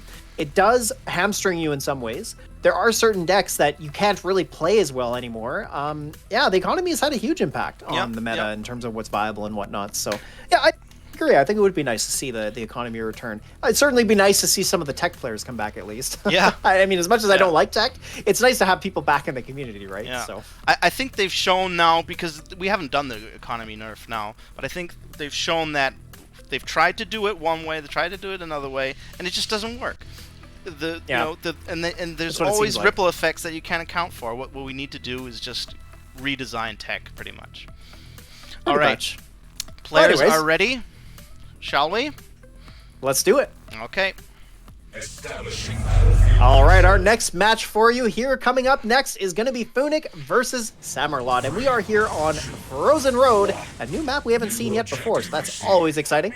And, seeing more meta decks here, of course, not a surprise, but a really interesting choice here from Samerlot, using Seth with Shade, Stealth Tank, and Chembuggy with bikes, and then Funic just going straight Inferno here. I mean, having a quick look at this, I really like Samerlot's deck in general. I think actually he has a lot of tools to deal with the Infernos. Of course, Stealth Tank is going to be the biggest one that he's got. I'm not sure about the Shade, though. I guess it'll be a good tool against the Chembuggies, but not so sure what else it'll do. Yeah, I think the Shade's not going to have the impact that Inferno will, because Inferno just takes out more than a Shade does. It's good against infantry, one-shots most units. The Inferno's going to have more value here. And then, while this is a great map for Seth, for like some top left sneaky moves, there are Infernos and Chuggies, which might probably take care of it. Well, and so far, it's looking pretty good here for Samerlot, but we're going to see those militants get on the far right, so Funic's going to take that pad, now clearing them up with that cloud damage to support. However, we've got the Seth Tropod coming on the far left, clearing up that pad, so Samerlot takes the pads back, and it looks like he's going to take the missile too. There it is. Really nice Seth Tropod, just holding out just a little bit longer, and that really made a huge difference in him taking that missile, so really well played there. Yep. I didn't think it would play out like that, but that pop cap, that immediate build, Seth, very, very powerful. It's the MG. It's the Liang of Fernod, pretty much. That's right. Yeah, the surprise factor is big. I mean, you know what? As long as you keep track of what is on each pad, and you realize that, there's lasers on the back pad. If I throw a drill pod on there, then I'm taking that pad. It makes a big difference. Yep. All right. Now the Inferno's coming. Ooh boy, is it going to be enough? Well, we see Samalot respond with his own stealth tank, and of course that is where he wants to be in terms of dealing with it. But that just means Funix got to be very careful here to move this Inferno out of dodge, and that's exactly what he's doing. So he's doing a good job protecting it, only taking a couple of shots on it, so it's pretty close to full health. Does misfire with that shot, as it did absolutely nothing. The bikes in the Chem Buggy already cleared it, but it was already firing, so it's just committed. But here we see double stealth tank from Samalot, just having a lot of trouble trying to get at this Inferno. Can he do it? That is the question. Yeah, the shade is completely useless for Samalot here. He's doing Yeah, absolutely he just nothing. can't do anything. Yeah, so he's I playing. suppose he could throw it on the left pad, though, right? Like, he could technically take a shade, throw it on the left pad, clear up the Chem Buggy. But, oh, nice! The stealth tank moves into position, clearing up the Inferno. Very big deal there. As Samalot now in good position, double stealth tank on that bottom pad, secures it, and, well, he takes the second missile as well. Scorch the battle. Absolutely. All right. Well said. Not bad. Yep, that was well done. Funix just couldn't get any value out of that Inferno. I mean, he had a hard time protecting it. I really thought that he had the advantage there for a while because Samarlot over-invested into double stealth tank, but then all of a sudden it just turned out to work out for him. So, Yep. yeah, that worked out pretty well for him in the As end. we've seen in many other games, where these, especially among these players, where we had those unpredictable plays at the end when we thought it would go this way because the deck looks like it's going to play into that. But you know, when in different leagues, it's a little bit more unpredictable. Oh, totally. Yeah, I mean, that's just Rivals, right? You can never really tell. Like, you look at the decks, you look at the map, and you look at the players even, and you go, yeah, like, this makes sense about how this would go. But then that never really plays out that way. Because always these guys come up with different choices, or just they focus on different areas of the game, things that you just never necessarily think about. So, yeah, it's interesting. And it's always interesting to see who actually wins these. So, it's just, like you say, because like you said, there's always a lot of mistakes being made in these games, but that's just because of how intense it is. I mean, you're making hundreds of decisions every single game, so you're bound to make a lot of mistakes. And certainly this tournament's no different, but it's really crazy how sometimes they work out. Yeah, and I mean, you don't have to be a top player for your hands to be sweaty. So that plays into them as well. That makes little For mistakes sure. like the Inferno that we just had as well. Absolutely. All All right, well, and so we're going to move into peaks and valleys. Again, the one thing I've really enjoyed about this tournament so far is the change in maps. Like, the maps are changing quite a bit from one to another, and love to see that, because it's changing every single game quite a bit, causing the players to really think about what they need to be doing. So, yeah, it's made the games very interesting for sure. Indeed. I'd love to see more of the very unusual maps. You know, Canal Row is my favorite map after all, although hated by most. Canal Row, yeah.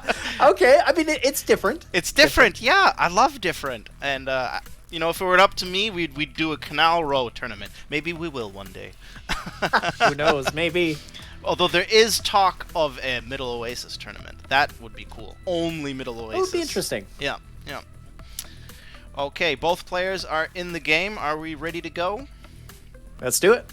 All right, let's go. Establishing battlefield. All right, here we go. Samarlot versus Funix. Who's going to take the second game? Samalot did a very good job countering the Infernos at game one with stealth tanks, so we'll see if that comes to be the fruition in this game. But, well, actually, we're going to see a mirror match, an exact mirror, in fact, both decks being exactly the same. And you know what? It's kind of funny to see this, but it's really not that surprising because we've been saying how Mutant Chuggy really is a good Panacea-type deck where it's good against most things. So on a map like this where you have lots of different choices, sometimes it's just good to settle with an option where you have lots of outs. So that could be the case here. But what do you do in the mirror match in this case? Well, in this specific mirror match, and I can speak from experience because I've played it a fair bit, also against competent, die-hard mutant players, it really comes down to who makes the most mutants. Kind of like tech, right? You know, Makes sense. the person who makes the most tech units. So basically, you want mass mutants and a supporting Chuggy, so that you don't get overwhelmed by, you know, by militants. So if the person who makes more mutants and can support them a little bit with a Chuggy is gonna win this. So making Well, and so far it looks like Samalot's doing a little bit better work of that, as he's got his Chem Buggy out, doesn't have mutants out, but so far, winning the Chem Buggy versus Mutant Wars, we see Missile 1 coming down, but doesn't matter. In fact, Phoenix on two of the pads, but hold on a minute, we got the Militants coming on the far right. Boosted Chem Buggy trying to come up there and shore that up, but we got a Stealth Tank coming in from behind. Can the lasers get there? Will the Stealth Tank block? No, the Stealth Tank doesn't quite get there in time. The Stealth Tank gets there just in the nick of time, and then with enough hit points, it's going to survive against the lasers. However, this Chem Buggy is going to wreak absolute havoc now, with the pads going back and forth here. We got, man, Samerlot pushing up that Stealth Tank up to the top. Hex, very smart play. Can the bikes last long enough? No, they do not. The boosted lasers, very good play there from Funix. Should be enough. However, not enough, and Samerlot comes out on top with missile number 1. What a missile that was. Absolutely crazy. that was absolutely all over the place. But now, Wow. but Funnick is a little bit ahead on economy now. If you look at the numbers, and we're already seeing now two squads of mutants, and now if he just refortifies that position and keeps playing mutants pretty much, he could win this. He could win this missile and the next. Oh, he's just trying to get that one hit point Chem Buggy, and that Mutant Marauder not having a good day, just not able to make it happen, as Funix got some pretty good value out of it, managing to take down Samerlot's mutants there, so very good. And as you pointed out, I think I'm starting to see what you're saying in terms of how mutants just coming out in numbers are going to win the day, because the only other thing that Samerlot has that's really going to shut them down are the Militants. So if a Chem Buggy comes out from Funix with a bunch of mutants to support, you're right, I don't see how he comes overcomes that. He just needs to not overextend here and then defend the mutants that are being hit by militants. And then the Chuggy, you know, always focus the Chuggy, obviously, if that comes into range, and then just have more mutants. All right, well, so far Funix got more mutants on the board. He's got a Chem Buggy as well. Samerlot decides to go into Stealth Tank here. Looks like he's just trying to snipe that Chem Buggy to open things up to allow his own mutants to get on board. But so far, I gotta say, Funix gotten a lot more mutants on the board, and not looking too great for him, as we're coming close to missile number 2. Funix did lose that first missile, of course. This is where he wants to be. I mean, how does Samerlot crack this? We see he's really trying to push onto that middle pad, but his own Mutant Marauder is just getting demolished by Funix Chem Buggy there. So really well done there by Funix to come back into this game. It's going exactly as I predicted. Now that he's ahead in the mutant mirror, and you know, more mutants wins the game. 2 Chuggies here, probably a mistake, because you just want more mutants actually. Right. So there might be a chance for Samelot to come back here now. He needs to get rid of that stank, and he needs to move in, and he just needs to make mutants. Anything that he doesn't build, that he builds that isn't mutants or the occasional Chuggy is a mistake. And going into lasers and bikes now probably means his demise. Well, looking at Funix here, he's built definitely a lot more Mutant Marauders than Samerlot, and perhaps Funix more skilled in the mirror match, as he's already coming out ahead. You look at the economy difference. I mean, Funix is just way up ahead, and that is simply because of his mutants gaining so much extra value. We see here, even his own Chem Buggy just left open against those mutants, but doesn't matter. It's just because he's so far up ahead, he's not going to fall behind, even if he does lose it. Yep. And see, we're seeing the same thing happen on the far right. The Chem Buggy getting taken down by Funix's own boosted Mutant Marauders, and he just seems to know what to do. And so far, it's looking like Funix is going to take advantage of that as he's coming into missile number 3 here. Can he secure it? We got the bikes on the middle pad. Chem Buggy there, low hit points. Will he block the bikes? But he does get to let the Chem Buggy on there. It doesn't matter. The far right pad was lost to Funix, and he takes all 3, giving him the last missile and the game. Holy cow. That was an insane game. Yep. The mirror match was actually quite entertaining, I have to say. Funnick did make it a little interesting because, you know, mutants are really slow, and you can get a lot of chip damage when they move. So you don't really want to be moving that much in a mirror match like that, unless you're really ahead and you want to do a harvester kill, maybe. But actually, you just want to be the one reacting while he moves in, so your Chuggy can get in some of that raider damage as the mutants move on to the pad, onto the contested pad in the middle. And if you'd have just doubled down and not been that aggressive, you'd have won that even easier. All he had to do was, take control of that middle, reinforce his position, and then be reactionary where he has to be on the offense, and then that'll just give him, because he already had the more mutants, and then that was just that. Yeah, exactly. Well, not only that, but like Samarlot just kept making stealth tanks, which I guess I can see why. I mean, it's got the fastest movement speed, so I guess the idea would be that you can sneak around a Mutant Marauder, take out a Chem Buggy, get out of dodge, and then perhaps you just slowly chip away their Chem Buggies. But it didn't work, right? Like he just ended up spending a lot of money on mutant fodder, is what it turned out to be. Yeah, huge mistake. Yeah, you just don't get enough. The stealth tank can't hold pads because the next mutant is going to push it off, and you need to hold. Yeah. You need map presence with that. In that mirror match, you want to reinforce your middle position.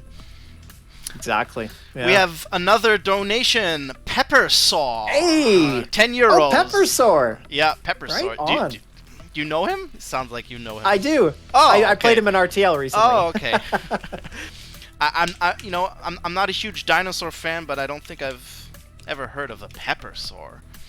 Anyway, he's pretty good at the game, so nice to see his name. Great. 10 euros, and that brings our donation pool to 725. Not That's bad. awesome. Very nice. And in the meantime, the players have joined, so I think I'm we're ready if you are. Establishing battlefield All right, here we go, guys. All right, who's going to take this series? We're about to find out as Funik bringing Nod and then Samarlot bringing GDI. Let's have a look at these decks. And okay, so here on Flooded Fields, bringing a 2-range deck like MLRS actually makes a lot of sense. Slingshot might have a harder time getting a lot of value here, as that is going to be his main tool against the Inferno, it looks like, although he could use Talon. But Inferno also a really good choice here. unit ready. Yeah, this map, again, the MLRS is a little more exposed. You know, if you want to get that position to the right of the dogs, you are exposed, so maybe you go for the top one. It's still a great MLRS map, sorry. So I think, and he has missiles to defend his slingshot, and he has boost. So that really takes the wind out of the sails of the good old Inferno, SS Inferno. It will be interesting if he can make that work. So far, we haven't seen Slingshot do an excellent job against shutting down Inferno, but you know what? I mean, here's another map, another deck. We'll see if that's going to be the case. As we see Samarlot now getting that MLRS out, he isn't in the optimal position, of course. He is just going to slowly inch forward, and I got to say, I actually really like that. He is going to try to slowly gain map control, get the MLRS into its optimal position, and then slowly shut down the game. But so far, looking like Funik's going to shut down the first missile. We got the boosted shocks coming in. That low health Kimba, he doesn't get taken down, unfortunate, as it might have been possible for the boosted shocks to actually clear it out, it being such a low health, but no, he just wasn't in position to do that, so Funix gets missile number 1. Yeah. Oh, the double shot as well, ouch. Ah, that hurts. That feels bad. It's often the case. The Fortress decks need a little bit time to really spread out their wings until they get that map control and get the units in position and with the supporting units. But now he has it. Now he has to be ready for that Inferno. Oh, I don't like this. Moving the shocks up, nearly taking a shot, but he does manage to get the MLRS.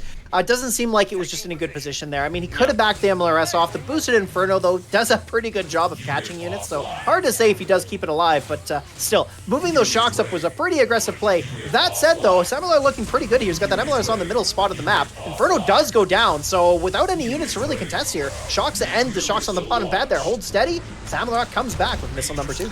Yeah, that was pretty close. I wasn't sure if the Inferno was really going to pull its weight there or take out the sling, because he still has not built a single unit to support the sling, which always makes him open to these Inferno attacks. But now that he has the Talon, I think, and then now that he won the missile, I think he's finally reinforced his position enough, and it's going to be really hard for Funnick to come back from this.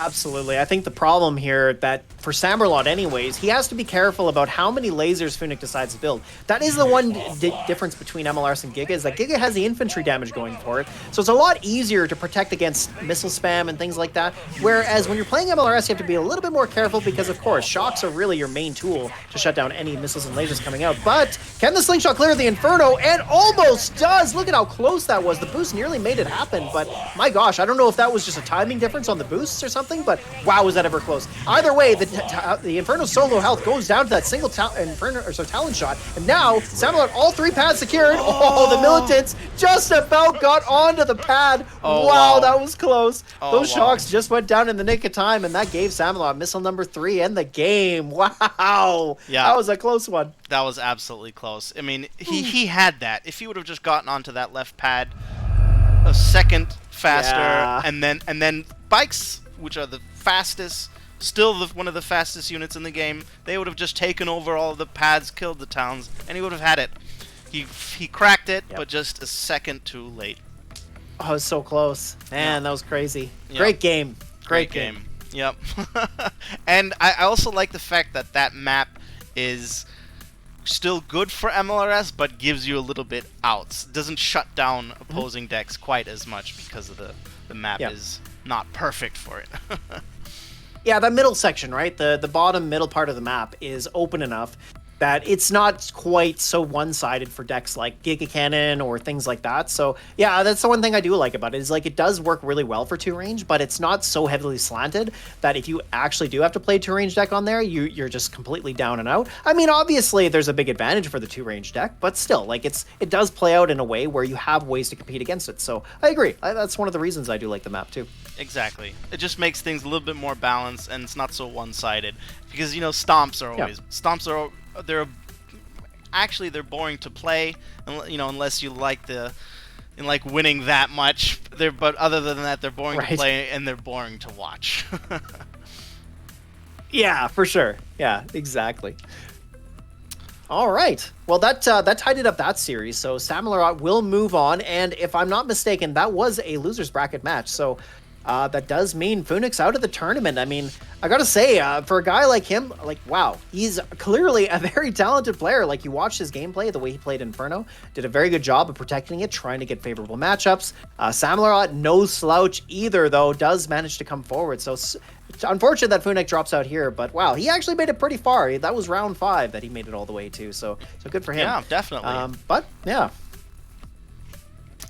All right, we have a game code. Let's get this on the road. All right, we're going to be featuring Huckinator and Samlarot. So Samlarot doesn't even get a break, but hey, maybe that's good. He's still in the hot seat, and maybe that'll play out well for him. And then, so just to give you an update, folks, we're basically from here, then we're going to be moving on to the first round of the losers bracket. Once that match plays out, then we're moving back into the winners bracket, which is going to bring us to the finals. So we're getting near to the end of the tournament. And just as a reminder, the donations are still active. So if you want to support the Ukraine charity that we're supporting, which is going to be Red Cross, there is a GoFundMe link that you can access, and you can feel free to donate there. Everybody has just been so fantastic. The pool right now is up to 725 euros, which is absolutely amazing. But by all means, if you want to send more, like I said, all the money coming from this tournament will be going directly to Red Cross. We're not taking any of it. So yeah, it's just a great way to support a great cause and enjoy some rivals at the same time. Indeed. Couldn't have said it better myself. All right, both players are ready. I'm ready. Are you ready? Let's do it. All right. Establishing battlefield. Okay, here we go. Huckinator versus Samlarot. Again, love to see these new names come into these tournaments. It's always great to see fresh names. So Huckinator, I might be rooting a little bit for you just because of that, but Samlarot, man, he's an old name too. You'll love to see him in here. And here on Tug of War, so the first map of this round, which is interesting. We haven't seen that play out quite yet, and it is a great map in terms of both of these decks. We've got MLRS with its 2-range capabilities, but then Inferno. Inferno, I think, is going to have a heyday here. What are you thinking, Entsorger? Yeah. Talon, Missile Troopers, and Slingshot, that's going to shut down the air for sure. And then Tug of War, which is great for MLRS. Yeah, my money's on Samlarot. And he's been playing this most of the tournament, so he's all warmed up. Right? Well, and you know what? This is a really good map for Slingshot because of where the rivers are placed. It actually makes a huge difference being able to put a unit there, because then it allows it to extend its reach just a little bit more.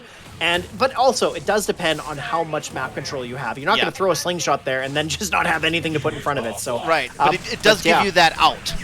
Yeah. Yes. Exactly. So here we go. Well, number 1 missile coming down. We got the dogs moving over to the far right. Shocks on the middle pad, though. It's not going to be enough. Huckinator with 3 pads or 3 units on the pads is able to secure that. They just lasted long enough. I mean, the shocks were eventually going to clear the militants, but didn't matter. Timing worked out in Huckinator's favor, and he takes that first missile. Yep. Again, we're seeing it. It takes a while till you really get that deck into position and secure that that map presence. And he's sacrificing his Harvester just to do it. But I think once he finally gets a comfortable position, there'll be no stopping him. But oh my god, the bikes might... If the bikes keep taking out the MLRS and if they just never survive, it might just not happen.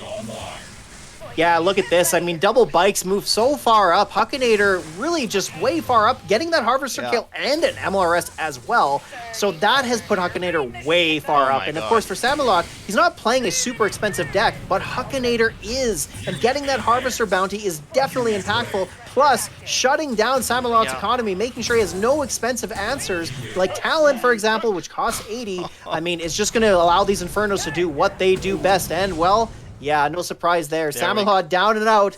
Yeah, takes the surrender. Yeah, big stomp there. Wow.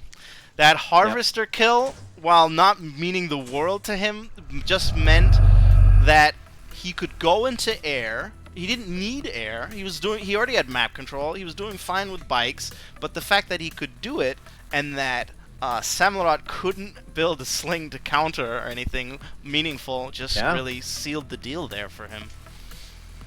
That's exactly it. Yeah, like that's the one thing, right? So like Inferno, yeah, you can counter it with like cheap things like pit bulls, even missiles to some extent, but it doesn't usually work out that well, especially when you're in that position where you're actually thrown off the pads and then your economy's thrown down the toilet too.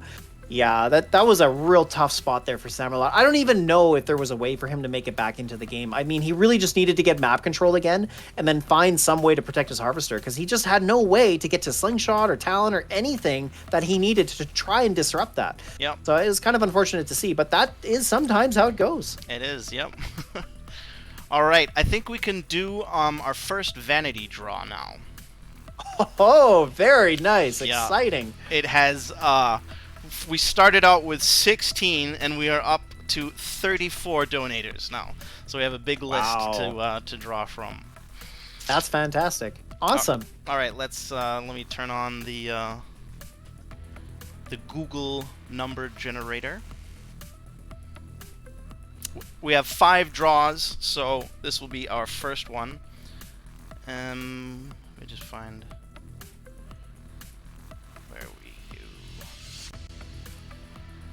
Alright, random number generator.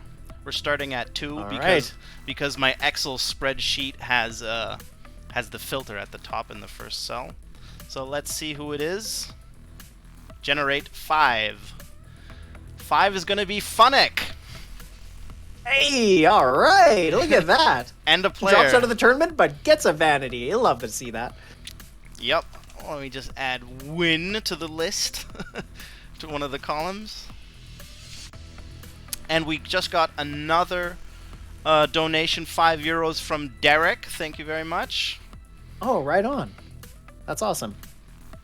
Great, great, great. Do we have another map ready? Another game We do. code? All right, let me join that. I'm a little behind. That's okay. We're still waiting for Samalot to join in, but I'm sure it won't be too much longer.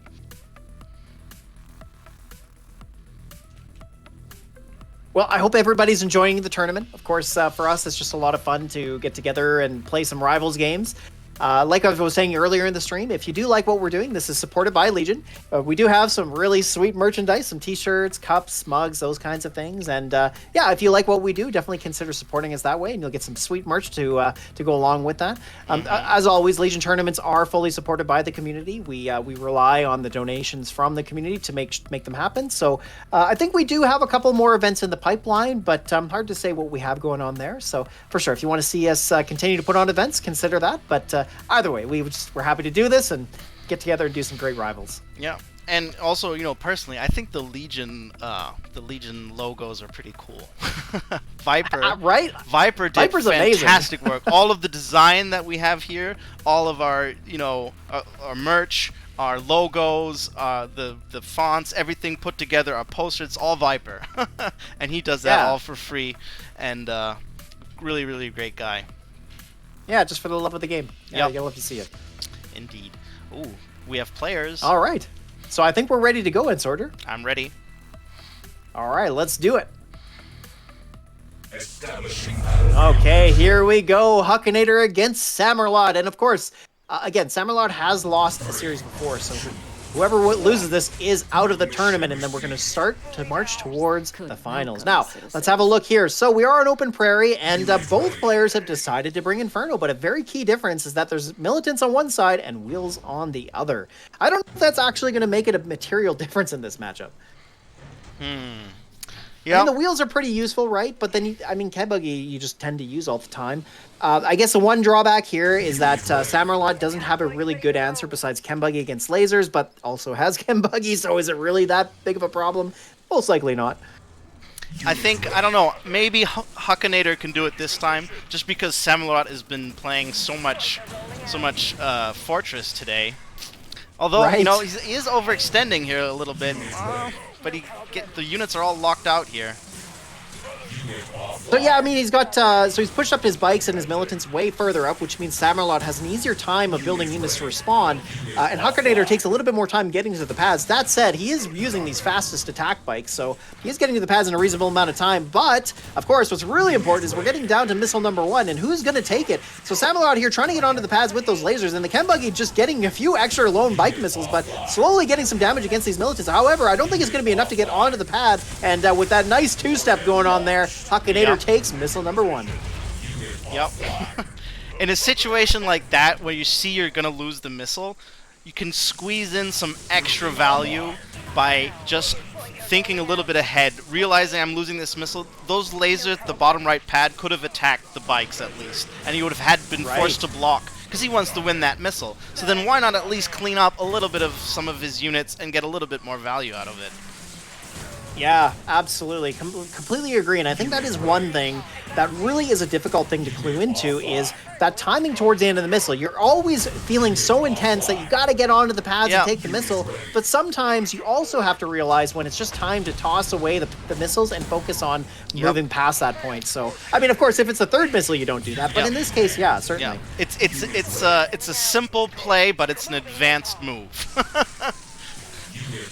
Well, speaking of advance, it's looking pretty good here for Huckinator, but that Inferno's going to reload on the middle pad, taking down the bikes, but the bikes reloaded just beforehand, getting an extra volley off, clearing out the Inferno, and that is huge. So now, Huckinator actually looking pretty decent here. He's got a lot of Infernos on board. He's got that second one going down, but he's got a third one coming in from behind. He's got the bikes on the middle pad, and even with the Harvester pull from Samerlot, just wasn't enough. Huckinator takes it.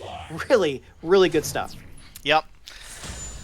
I guess Huckinator plays that a little bit more, and Samerlot plays the other deck a little bit more. That's at least what it looked like right there. And then once you get ahead in the Inferno war, your advantage just keeps on snowballing.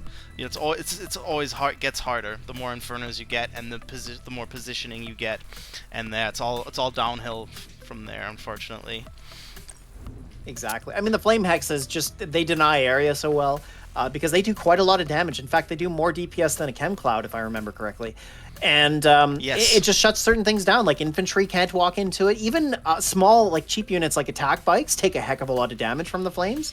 So yeah, once Inferno starts to snowball, it just kind of shuts things down, right? It takes control of the map. It in numbers, it does a lot of damage, and it just really becomes very, very hard to crack. So that's pretty much what we saw there. But the other thing is, you do have to play it well enough in order to achieve that. So Huckinator clearly has a bit more practice with it, kind of like what you were saying there. It seems like Huckinator is more practiced with Inferno than Samerlot is. But well, I mean, we're gonna move into the next match, and we might not see Inferno. Who knows? I mean, Samerlot might just go back to MLRS with Sling. It is on Frozen Road, so Slingshot could work here. But again, this also seems like, again, another really good Inferno map. So yep. We just got another donation from Boris, 20 euros. Thank you very much. We're at 730 now. Awesome. Very nice. Wow. Awesome. Look at that. It just keeps going up. Up The and gift up and up. that keeps That's on amazing. giving. There's much more to the Rivals community than meets the eye. Right? So true. Alright, let's just see.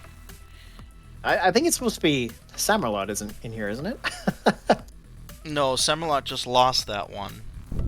Oh, right. My bad. Yeah, because he wasn't as used to the Infernos. That's right. So now Huckinator is going to try and win against Serpus. Yeah, I mean, that's a tall order for sure. It is a tall order, but it's also kind of cool. You get to play against one of the best players in the world. You made it this far. Yeah. That's nothing to scoff at. Exactly. 100%. Yeah. No, Huckinator, you got to give him a lot of credit. He's made his way all the way to this point in the tournament. He's almost at the finals, actually. I mean, if he does manage to beat Serpus, he's going to go on and play against Terran for second or first. So pretty exciting stuff, definitely. Absolutely. And, back in the days of Agent Shadow, occasionally, especially with a powerful unit as Inferno, you can get a game off on them. It's not impossible. Exactly. All right. We're ready. Are you ready? Let's do it. Let's Okay. kick it off. Establishing battlefield control. All right, here we go. Huckinator versus Serpus. And again, I wonder if Serpus is going to be bringing that strange Rhino deck, but he is playing Jackson, so probably not. You know what? After that poor showing of Rhino, not surprised to see him not playing it again. So what we're seeing, I guess, he's bringing an interesting variant on the Razorback deck. So normally he would play Orca Bomber in that Hammerhead slot, but he's decided to bring Hammerhead instead, which is pretty interesting. And I got to say, he's going to be pretty happy about that when he sees the Infernos come out. Mm-hmm. No, I mean, Hammerhead is kind of like the dead unit of the meta. You rarely see it. I think maybe That's true. Baya still plays it, but not because he should, but because he's Baya. It might Right. it might help him here because that'll definitely do something to shut down these Infernos. Serpus is expecting Inferno, of course. So, and as being the good player, maybe that'll be enough. Maybe if he shuts down Infernos and then he has the Predator to take care of the rest, just maybe.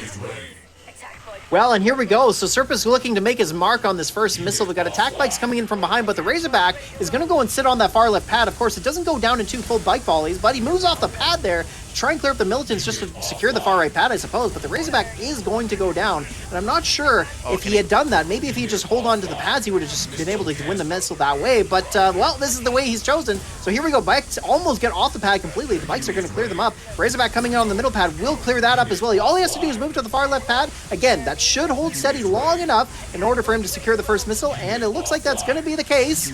Yes, there it is. Serpus taking missile number 1. Yeah, I misspoke a little bit earlier. I the names mixed up. Of course, Serpus here he's been watching the entire tournament. He knows what players are bringing to the table. He's expecting it. He has the counter for everything here going on. And so, but I mean, that was much closer than many games that I get off against Serpus. So, I'm still rooting for Huckinator here a little bit. He still can do it. Totally. Yeah. Yeah, I mean, Serpus has won his fair share of tournaments, and, it'd be nice if Huckinator was able to do something, so absolutely, I totally agree. And, one thing that surprised me was just how Serpus moved his units around on the pads, and I mean, I guess he was really just concerned about losing that far right pad, that he would have to overextend his Razorback, so I'm not so sure if it was the right decision in the end, but still, I guess he won the missile, so how wrong can it be? He needs to get rid of these Predator tanks here. Dire need to do that. If he does that, maybe he can get something going on here. Oh, but now it goes down. Oh, that was so unfortunate for Huckinator, losing that Inferno to the Pitbull, and of course, the second Inferno doesn't get there in time. He gets the boost, but, well, yeah, I mean, that's second missile, and Serpus won the first one, so there we are. Oh, that's a shame, Serpus though. takes it. I think he was just a little bit too slow with that boost. I mean, maybe I didn't look properly, but it looked to me now that that boost was ready as soon as the Inferno came out. He could have boosted onto the pad, taken that out, replenished with bikes, because bikes are faster than anything else in GDI, in Serpus's arsenal. And then when the Hammerhead comes, the bikes are already there. Yeah. They can block. I think that could have been a missile if he would have boosted that Inferno. It was so close, right? Like, yeah. he was almost onto that pad. So I think you're right. Yeah, I remember seeing the boost being available right before that Inferno got built. So I think you're right. I think it was just a matter of being flustered, and he was really trying to get onto the pads and and play really quickly, because Serpus is a monster that way. I mean, if you've ever played against him, he is just so intense because of how quick he plays. So it could have been that, but you're right. I think maybe just a little bit of a faster boost, and he's on that pad and potentially turning that around. So that was close. Yep, indeed. All right, we're gonna do another vanity draw. Very nice. And let's see, let's turn that on. We now have 36, reload, 36, okay. And see what it is, drum roll please. It is 16, and that is going to be Sing, S-I-N-G, I think that's a Discord name, I have a Discord ID. You know him? Yes. I think that's Harmeed, if I'm not mistaken. It is Harmeed, yes. Ah, there you go. I'm trying not to say names because I don't know if people want their names broadcasted around. Oh, fair enough. You're right. But that's fine. It was only a first name. Yeah, Alrighty. so I think we have his Discord information. So yeah, we should be able to supply that. That is a Discord ID. Very nice. That's the way to do it. All right, we also have both players in the lobby. I'm ready if you're ready. I'm ready. Let's do it. All right, here we go. Game number 2, Serpus versus Huckinator. Now, Huckinator not looking down and out here. He might be able to come back here. But we're on Middle Oasis, and I got to say, Serpus has played Middle Oasis a heck of a lot, and he knows exactly what he should be doing. As we see here, Huckinator going Harvester first, and the wheel's almost getting the block.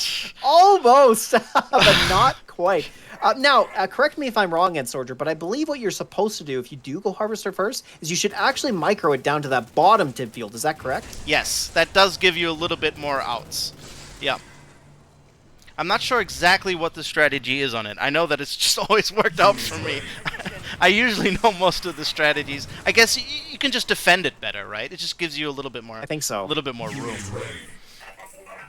And also, I mean, the Harvester being close to the pads could be kind of handy just in case you need to pull one, but actually probably that's not going to work out. Of course. Oh, no, the Harv mining before then.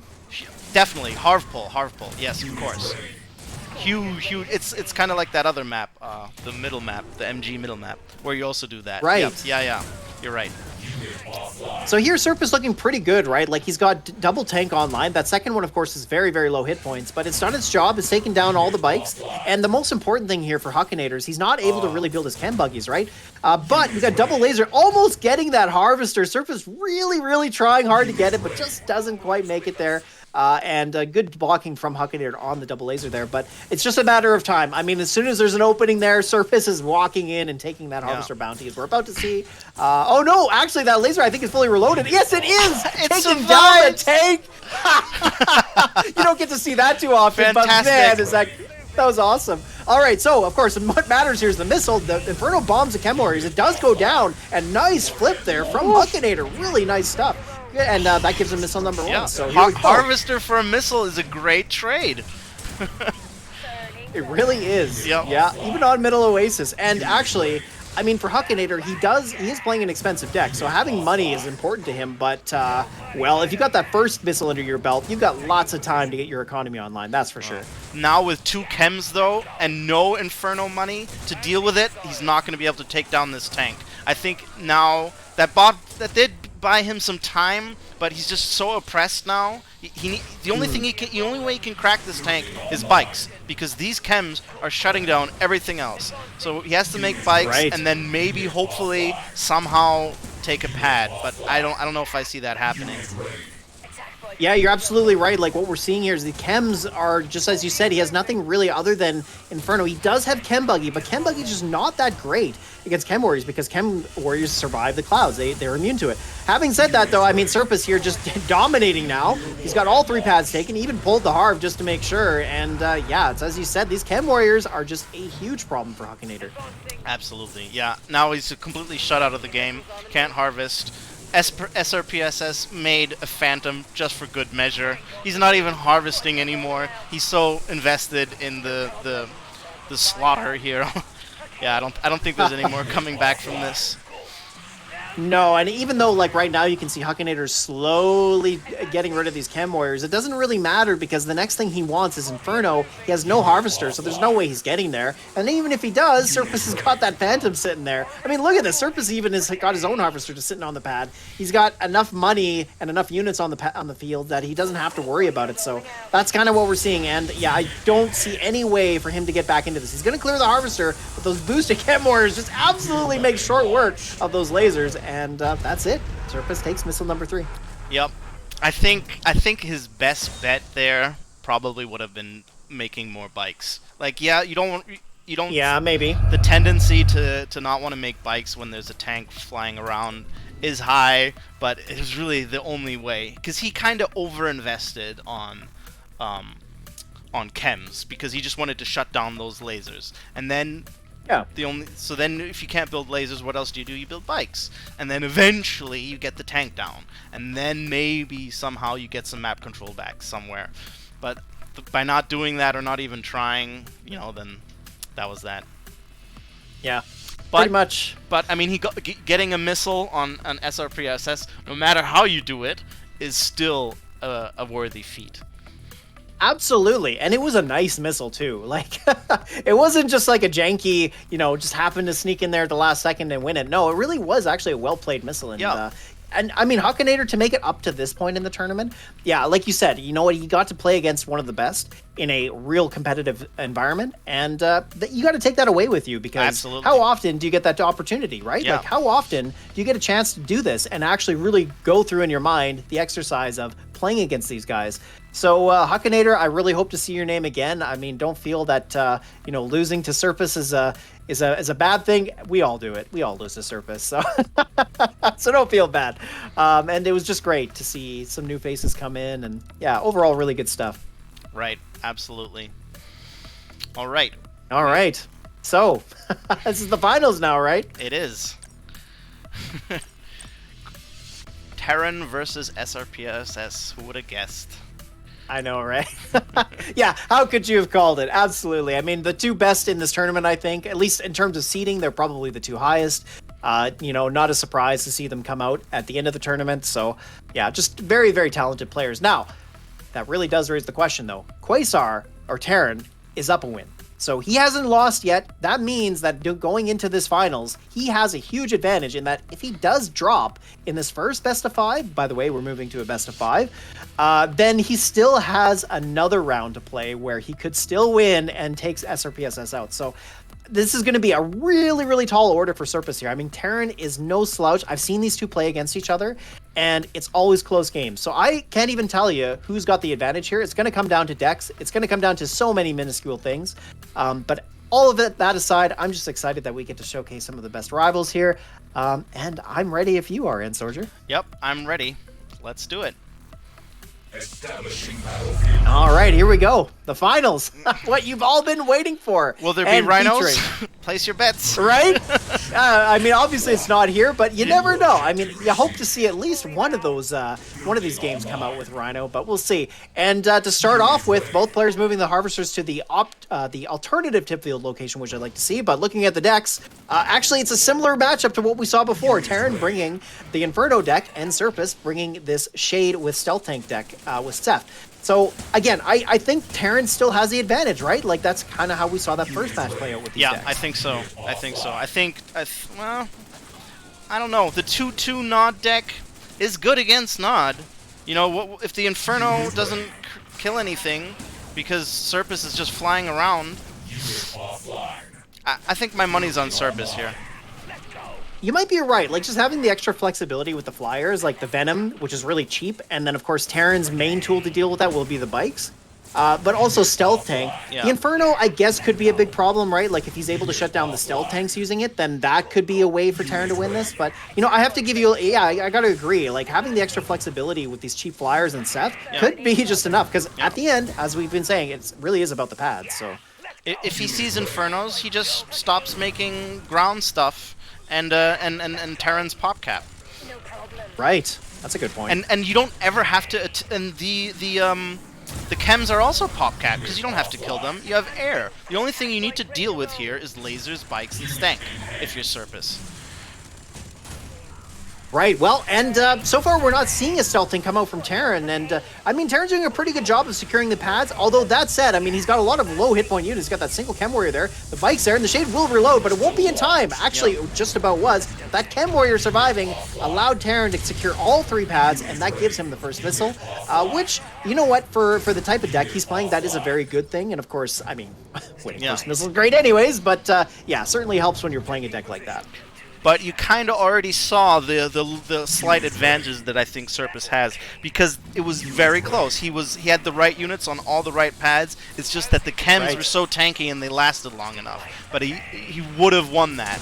And maybe if he gets a little bit more chip damage and they don't start firing the missile with small amount of HP, then he'll get it on the next one. Because he has to look at this chase going on. Yeah. It's going to be a cat and mouse with the stank and the shades.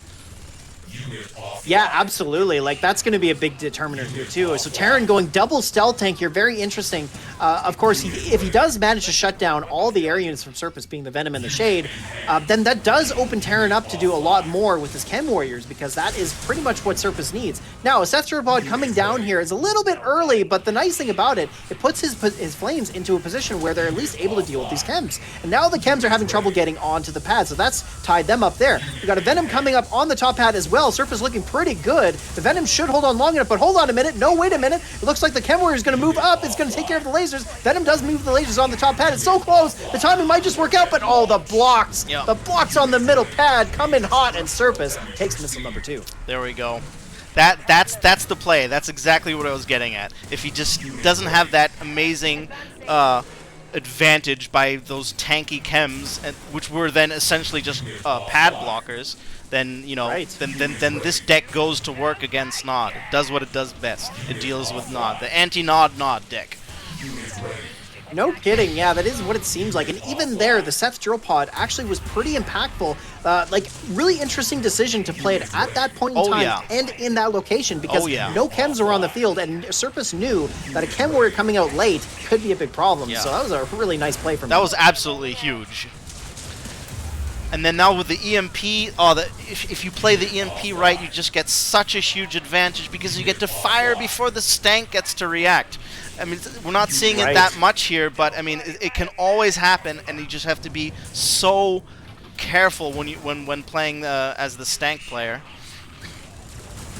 Now look at this absolutely sweaty micro going on here, and look at this stealth thing trying to get at the Shade, but Laser's coming in from behind, so it's just going to be a bit of a liability sitting on that bottom pad. Laser's going to sneak on there, but will he hold it long enough? Hold on, does he get on the pad? He doesn't! Oh. Holy cow! What an amazing match! So back and forth, all decided by those Lasers just not making it there in time, and Terran takes it. Holy amazing, cow. amazing. That is just a testament to Terran fighting the uphill battle against the Surface deck. I think, it's really Surface really had the deck advantage there. Did we see an Inferno? No. It was a dead unit in his deck, and despite that uphill battle, he still takes it. So that's just amazing. Insane game. I mean, the chems actually looked a bit underwhelming. Like, just the tools, like the way Surface used that deck so well. Like you said, it was just a really good and effective anti-Nod tool, because no Infernos came out. Like, Surface was pressuring Terran so much. A guy like Terran, who generally snowballs his economy because of how well he gets value matchups with his unit trades. No, Surface didn't let that happen. I mean, yeah, that's why this is so exciting, because it's not often you get to see caliber play, like these skilled players get together and then not able to execute their game plan. Like, it's crazy. Absolutely crazy. And also the map, though. That map, the fact that map had little outs for the Shade, couldn't really use it very much. Didn't get much EMP off, but the fact that it was there also gives him one more position, one more little advantage. Would it have been another map? Absolutely. Anyway, we have another big fat donation from Tommy. Can't do the sound as well as South Park. 50 euros, bringing us to 800 euros. Amazing. Absolutely amazing. And, thank you, Tommy. That's amazing. And on that note, I think we can do another vanity draw. Let's do it. Yeah, absolutely.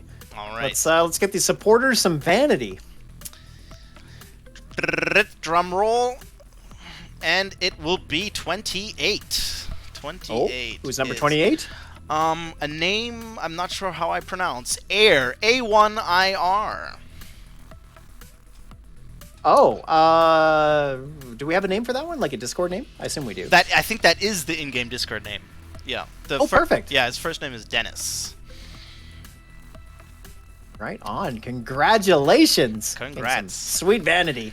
Get the Chuggy skin before they nerf it. Oh, that's a good one. The iridescent Chuggy, very sweet. Few people have it, and it's an amazing unit. Everyone plays it, and it's not as hated as much as the other units. That's like maybe Giga.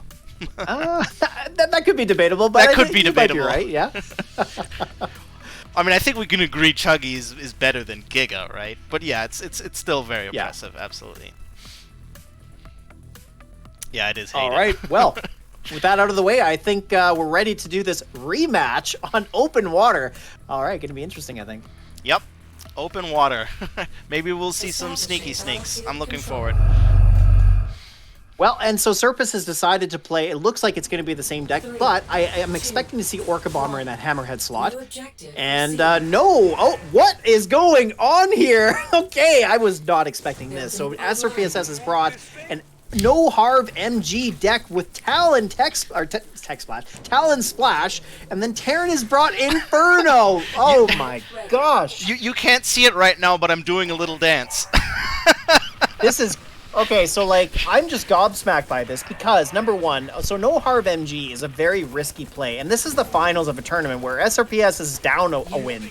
So he really needs to pull out all his stops here if he's gonna win this. And obviously MG's good here. Like look at what it's doing. It's doing a good job of shutting things down, it's gaining map control, but the thing is, once Terran gets that first Inferno out, Serpus is gonna have a bad day. Yeah, and he's going triple MG. Oh boy. And Serpus knows that, he expects it, and that's why he's moving up to get those Harvs. He needs to shut down the economy, or else he'll lose to the Inferno spam.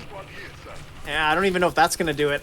Look at this. I mean, so you're right. Not. Like he is moving the MGs up, but here we go. First Inferno coming out, and this is what this is what I was talking about. So he's going to move it into a position to get two of them. Boom, they're gone. Of course, the Flame's going to take down the second one, and now Serpus, without a lot of economy, this Inferno is just a huge problem because he doesn't have anything really effective to shut it down. He's going to have to rely on a single Pitbull to do it. I mean, look how long it's taking him to get to a second Pitbull. Yeah. And look at this. So he doesn't even have to really worry too much about that Inferno taking extra shots. Like, this is already over. Very interesting. Yep. He would have had to moved up right away and immediately attack the Harvesters. Then maybe.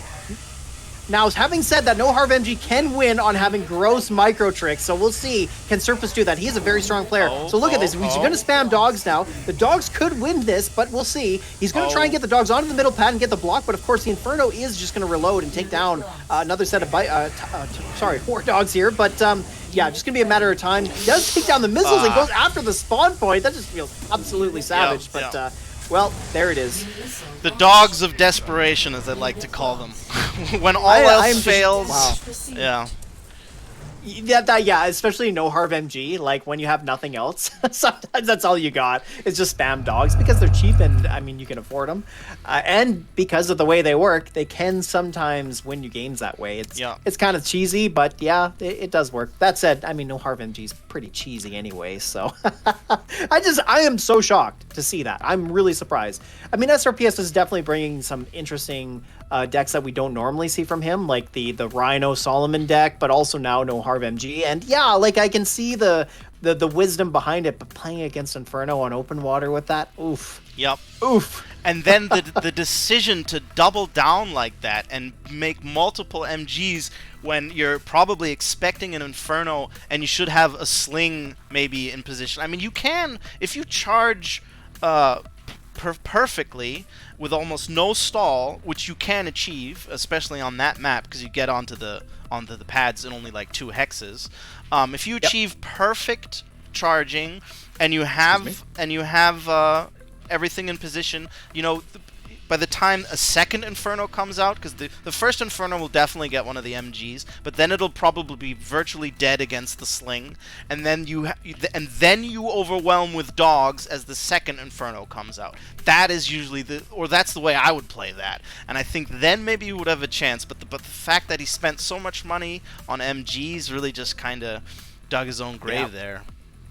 Yeah, when he built the third MG squad, and you see what's about to happen, you just felt real bad for Surface there because, he overcommitted onto the MGs. And actually, when you're the MG player, like if your deck is really going to win, like if you are in a favorable matchup with that, then that is the right thing to do because whatever you're going to play against likely just can't beat triple MG. So even if you go up against like Mutant Chuggy, for example, which Chembuggy does a pretty good job, but if you do get 3 MGs put in place, they all are close together, Chembuggies actually cannot really crack that depending on how well the MG player defends it. So what Surface did made sense. But it didn't make sense when you looked at it in the context of seeing what Quasar had brought. So, feels bad there for Surface. But hey, you know what? Sometimes you got to shoot your shot, and that's just the way she goes. Indeed. Was pretty great. Had a lot of great games. A lot of Inferno, making me think maybe it's time to increase the cost of Inferno a little bit, like we did with Borka back then. If Borka's still going to cost 110, maybe Inferno should cost 110. But having said all that, here we go. So Quasar wins the day, and you got to give him tons of credit because this is the second tournament that he's won. Quasar, obviously, we all know him. We all love him. He's a real strong player. We all expect him to be this successful. But it's actually only been recently where we started to see, I think, his best. And you know what? For us who've been around for so long, I love that. I love to see it when things get disrupted because for so long it was always Alicia. Nowadays it might be a little bit different. Who knows? Maybe Quasar is the new star of the show. Hard to say. But all that said, this was a really wonderful tournament. I'm just so glad that we got a chance to do this. Entsorger, thank you so much for having me on board. Thank you. Thanks for hosting, and it was wonderful. Thank you. We still have 2 Vanity to give away, so let's get around to that. That's right. Got a little bit more to do yet. All right. Drum roll, please. Oh, that was quick. 25. It went down by 1. And that is going to be Haltzinator. All right. Hey. Excellent. Congrats, my dude. All right, one more. Clickety-click. 17. For 17, I do not have a Discord or in-game name. That is a Michael. So if there's a Michael still watching, please get in touch with me, and if not, we'll do another drawing. Alright, and thanks again everyone for donating, for watching, and for playing, and it's always great to make a little difference in the world when you can, and it's fun at the same time. It's an extra bonus, and we get a great tournament out of it, so really awesome. Great work, great community. It's an honor to be a part of this. I'm glad that I'm good enough to co-cast with someone as amazing as Jeffrey, who should be doing this professionally, don't you think? Oh. Thank you, Entsorger. That's so kind. I appreciate that. Or actually, we're lucky that he isn't doing it professionally, because maybe we probably wouldn't be hanging around playing Rivals anymore. Yeah, so that was great. We'll be in touch with you guys for the Vanity. And then I guess we're ready to sign off. That's about it. Well, thanks to everybody for coming. Yeah, like Entsorger said, thanks for everybody for being here. And like I said, I hope you guys enjoyed the tournament.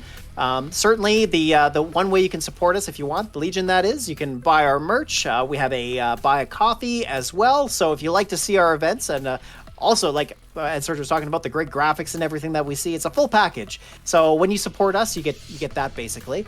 And just really glad that we got a chance to do this. Really is an amazing thing to be a part of, getting an opportunity to do a charity event and just have a lot of fun doing it. So thank you, everybody. Yeah, absolutely. And the fact that we beat the our goal, 800 euros, that's just massive. Yeah, that's just awesome. Absolutely amazing. You guys are legends. All right, guys.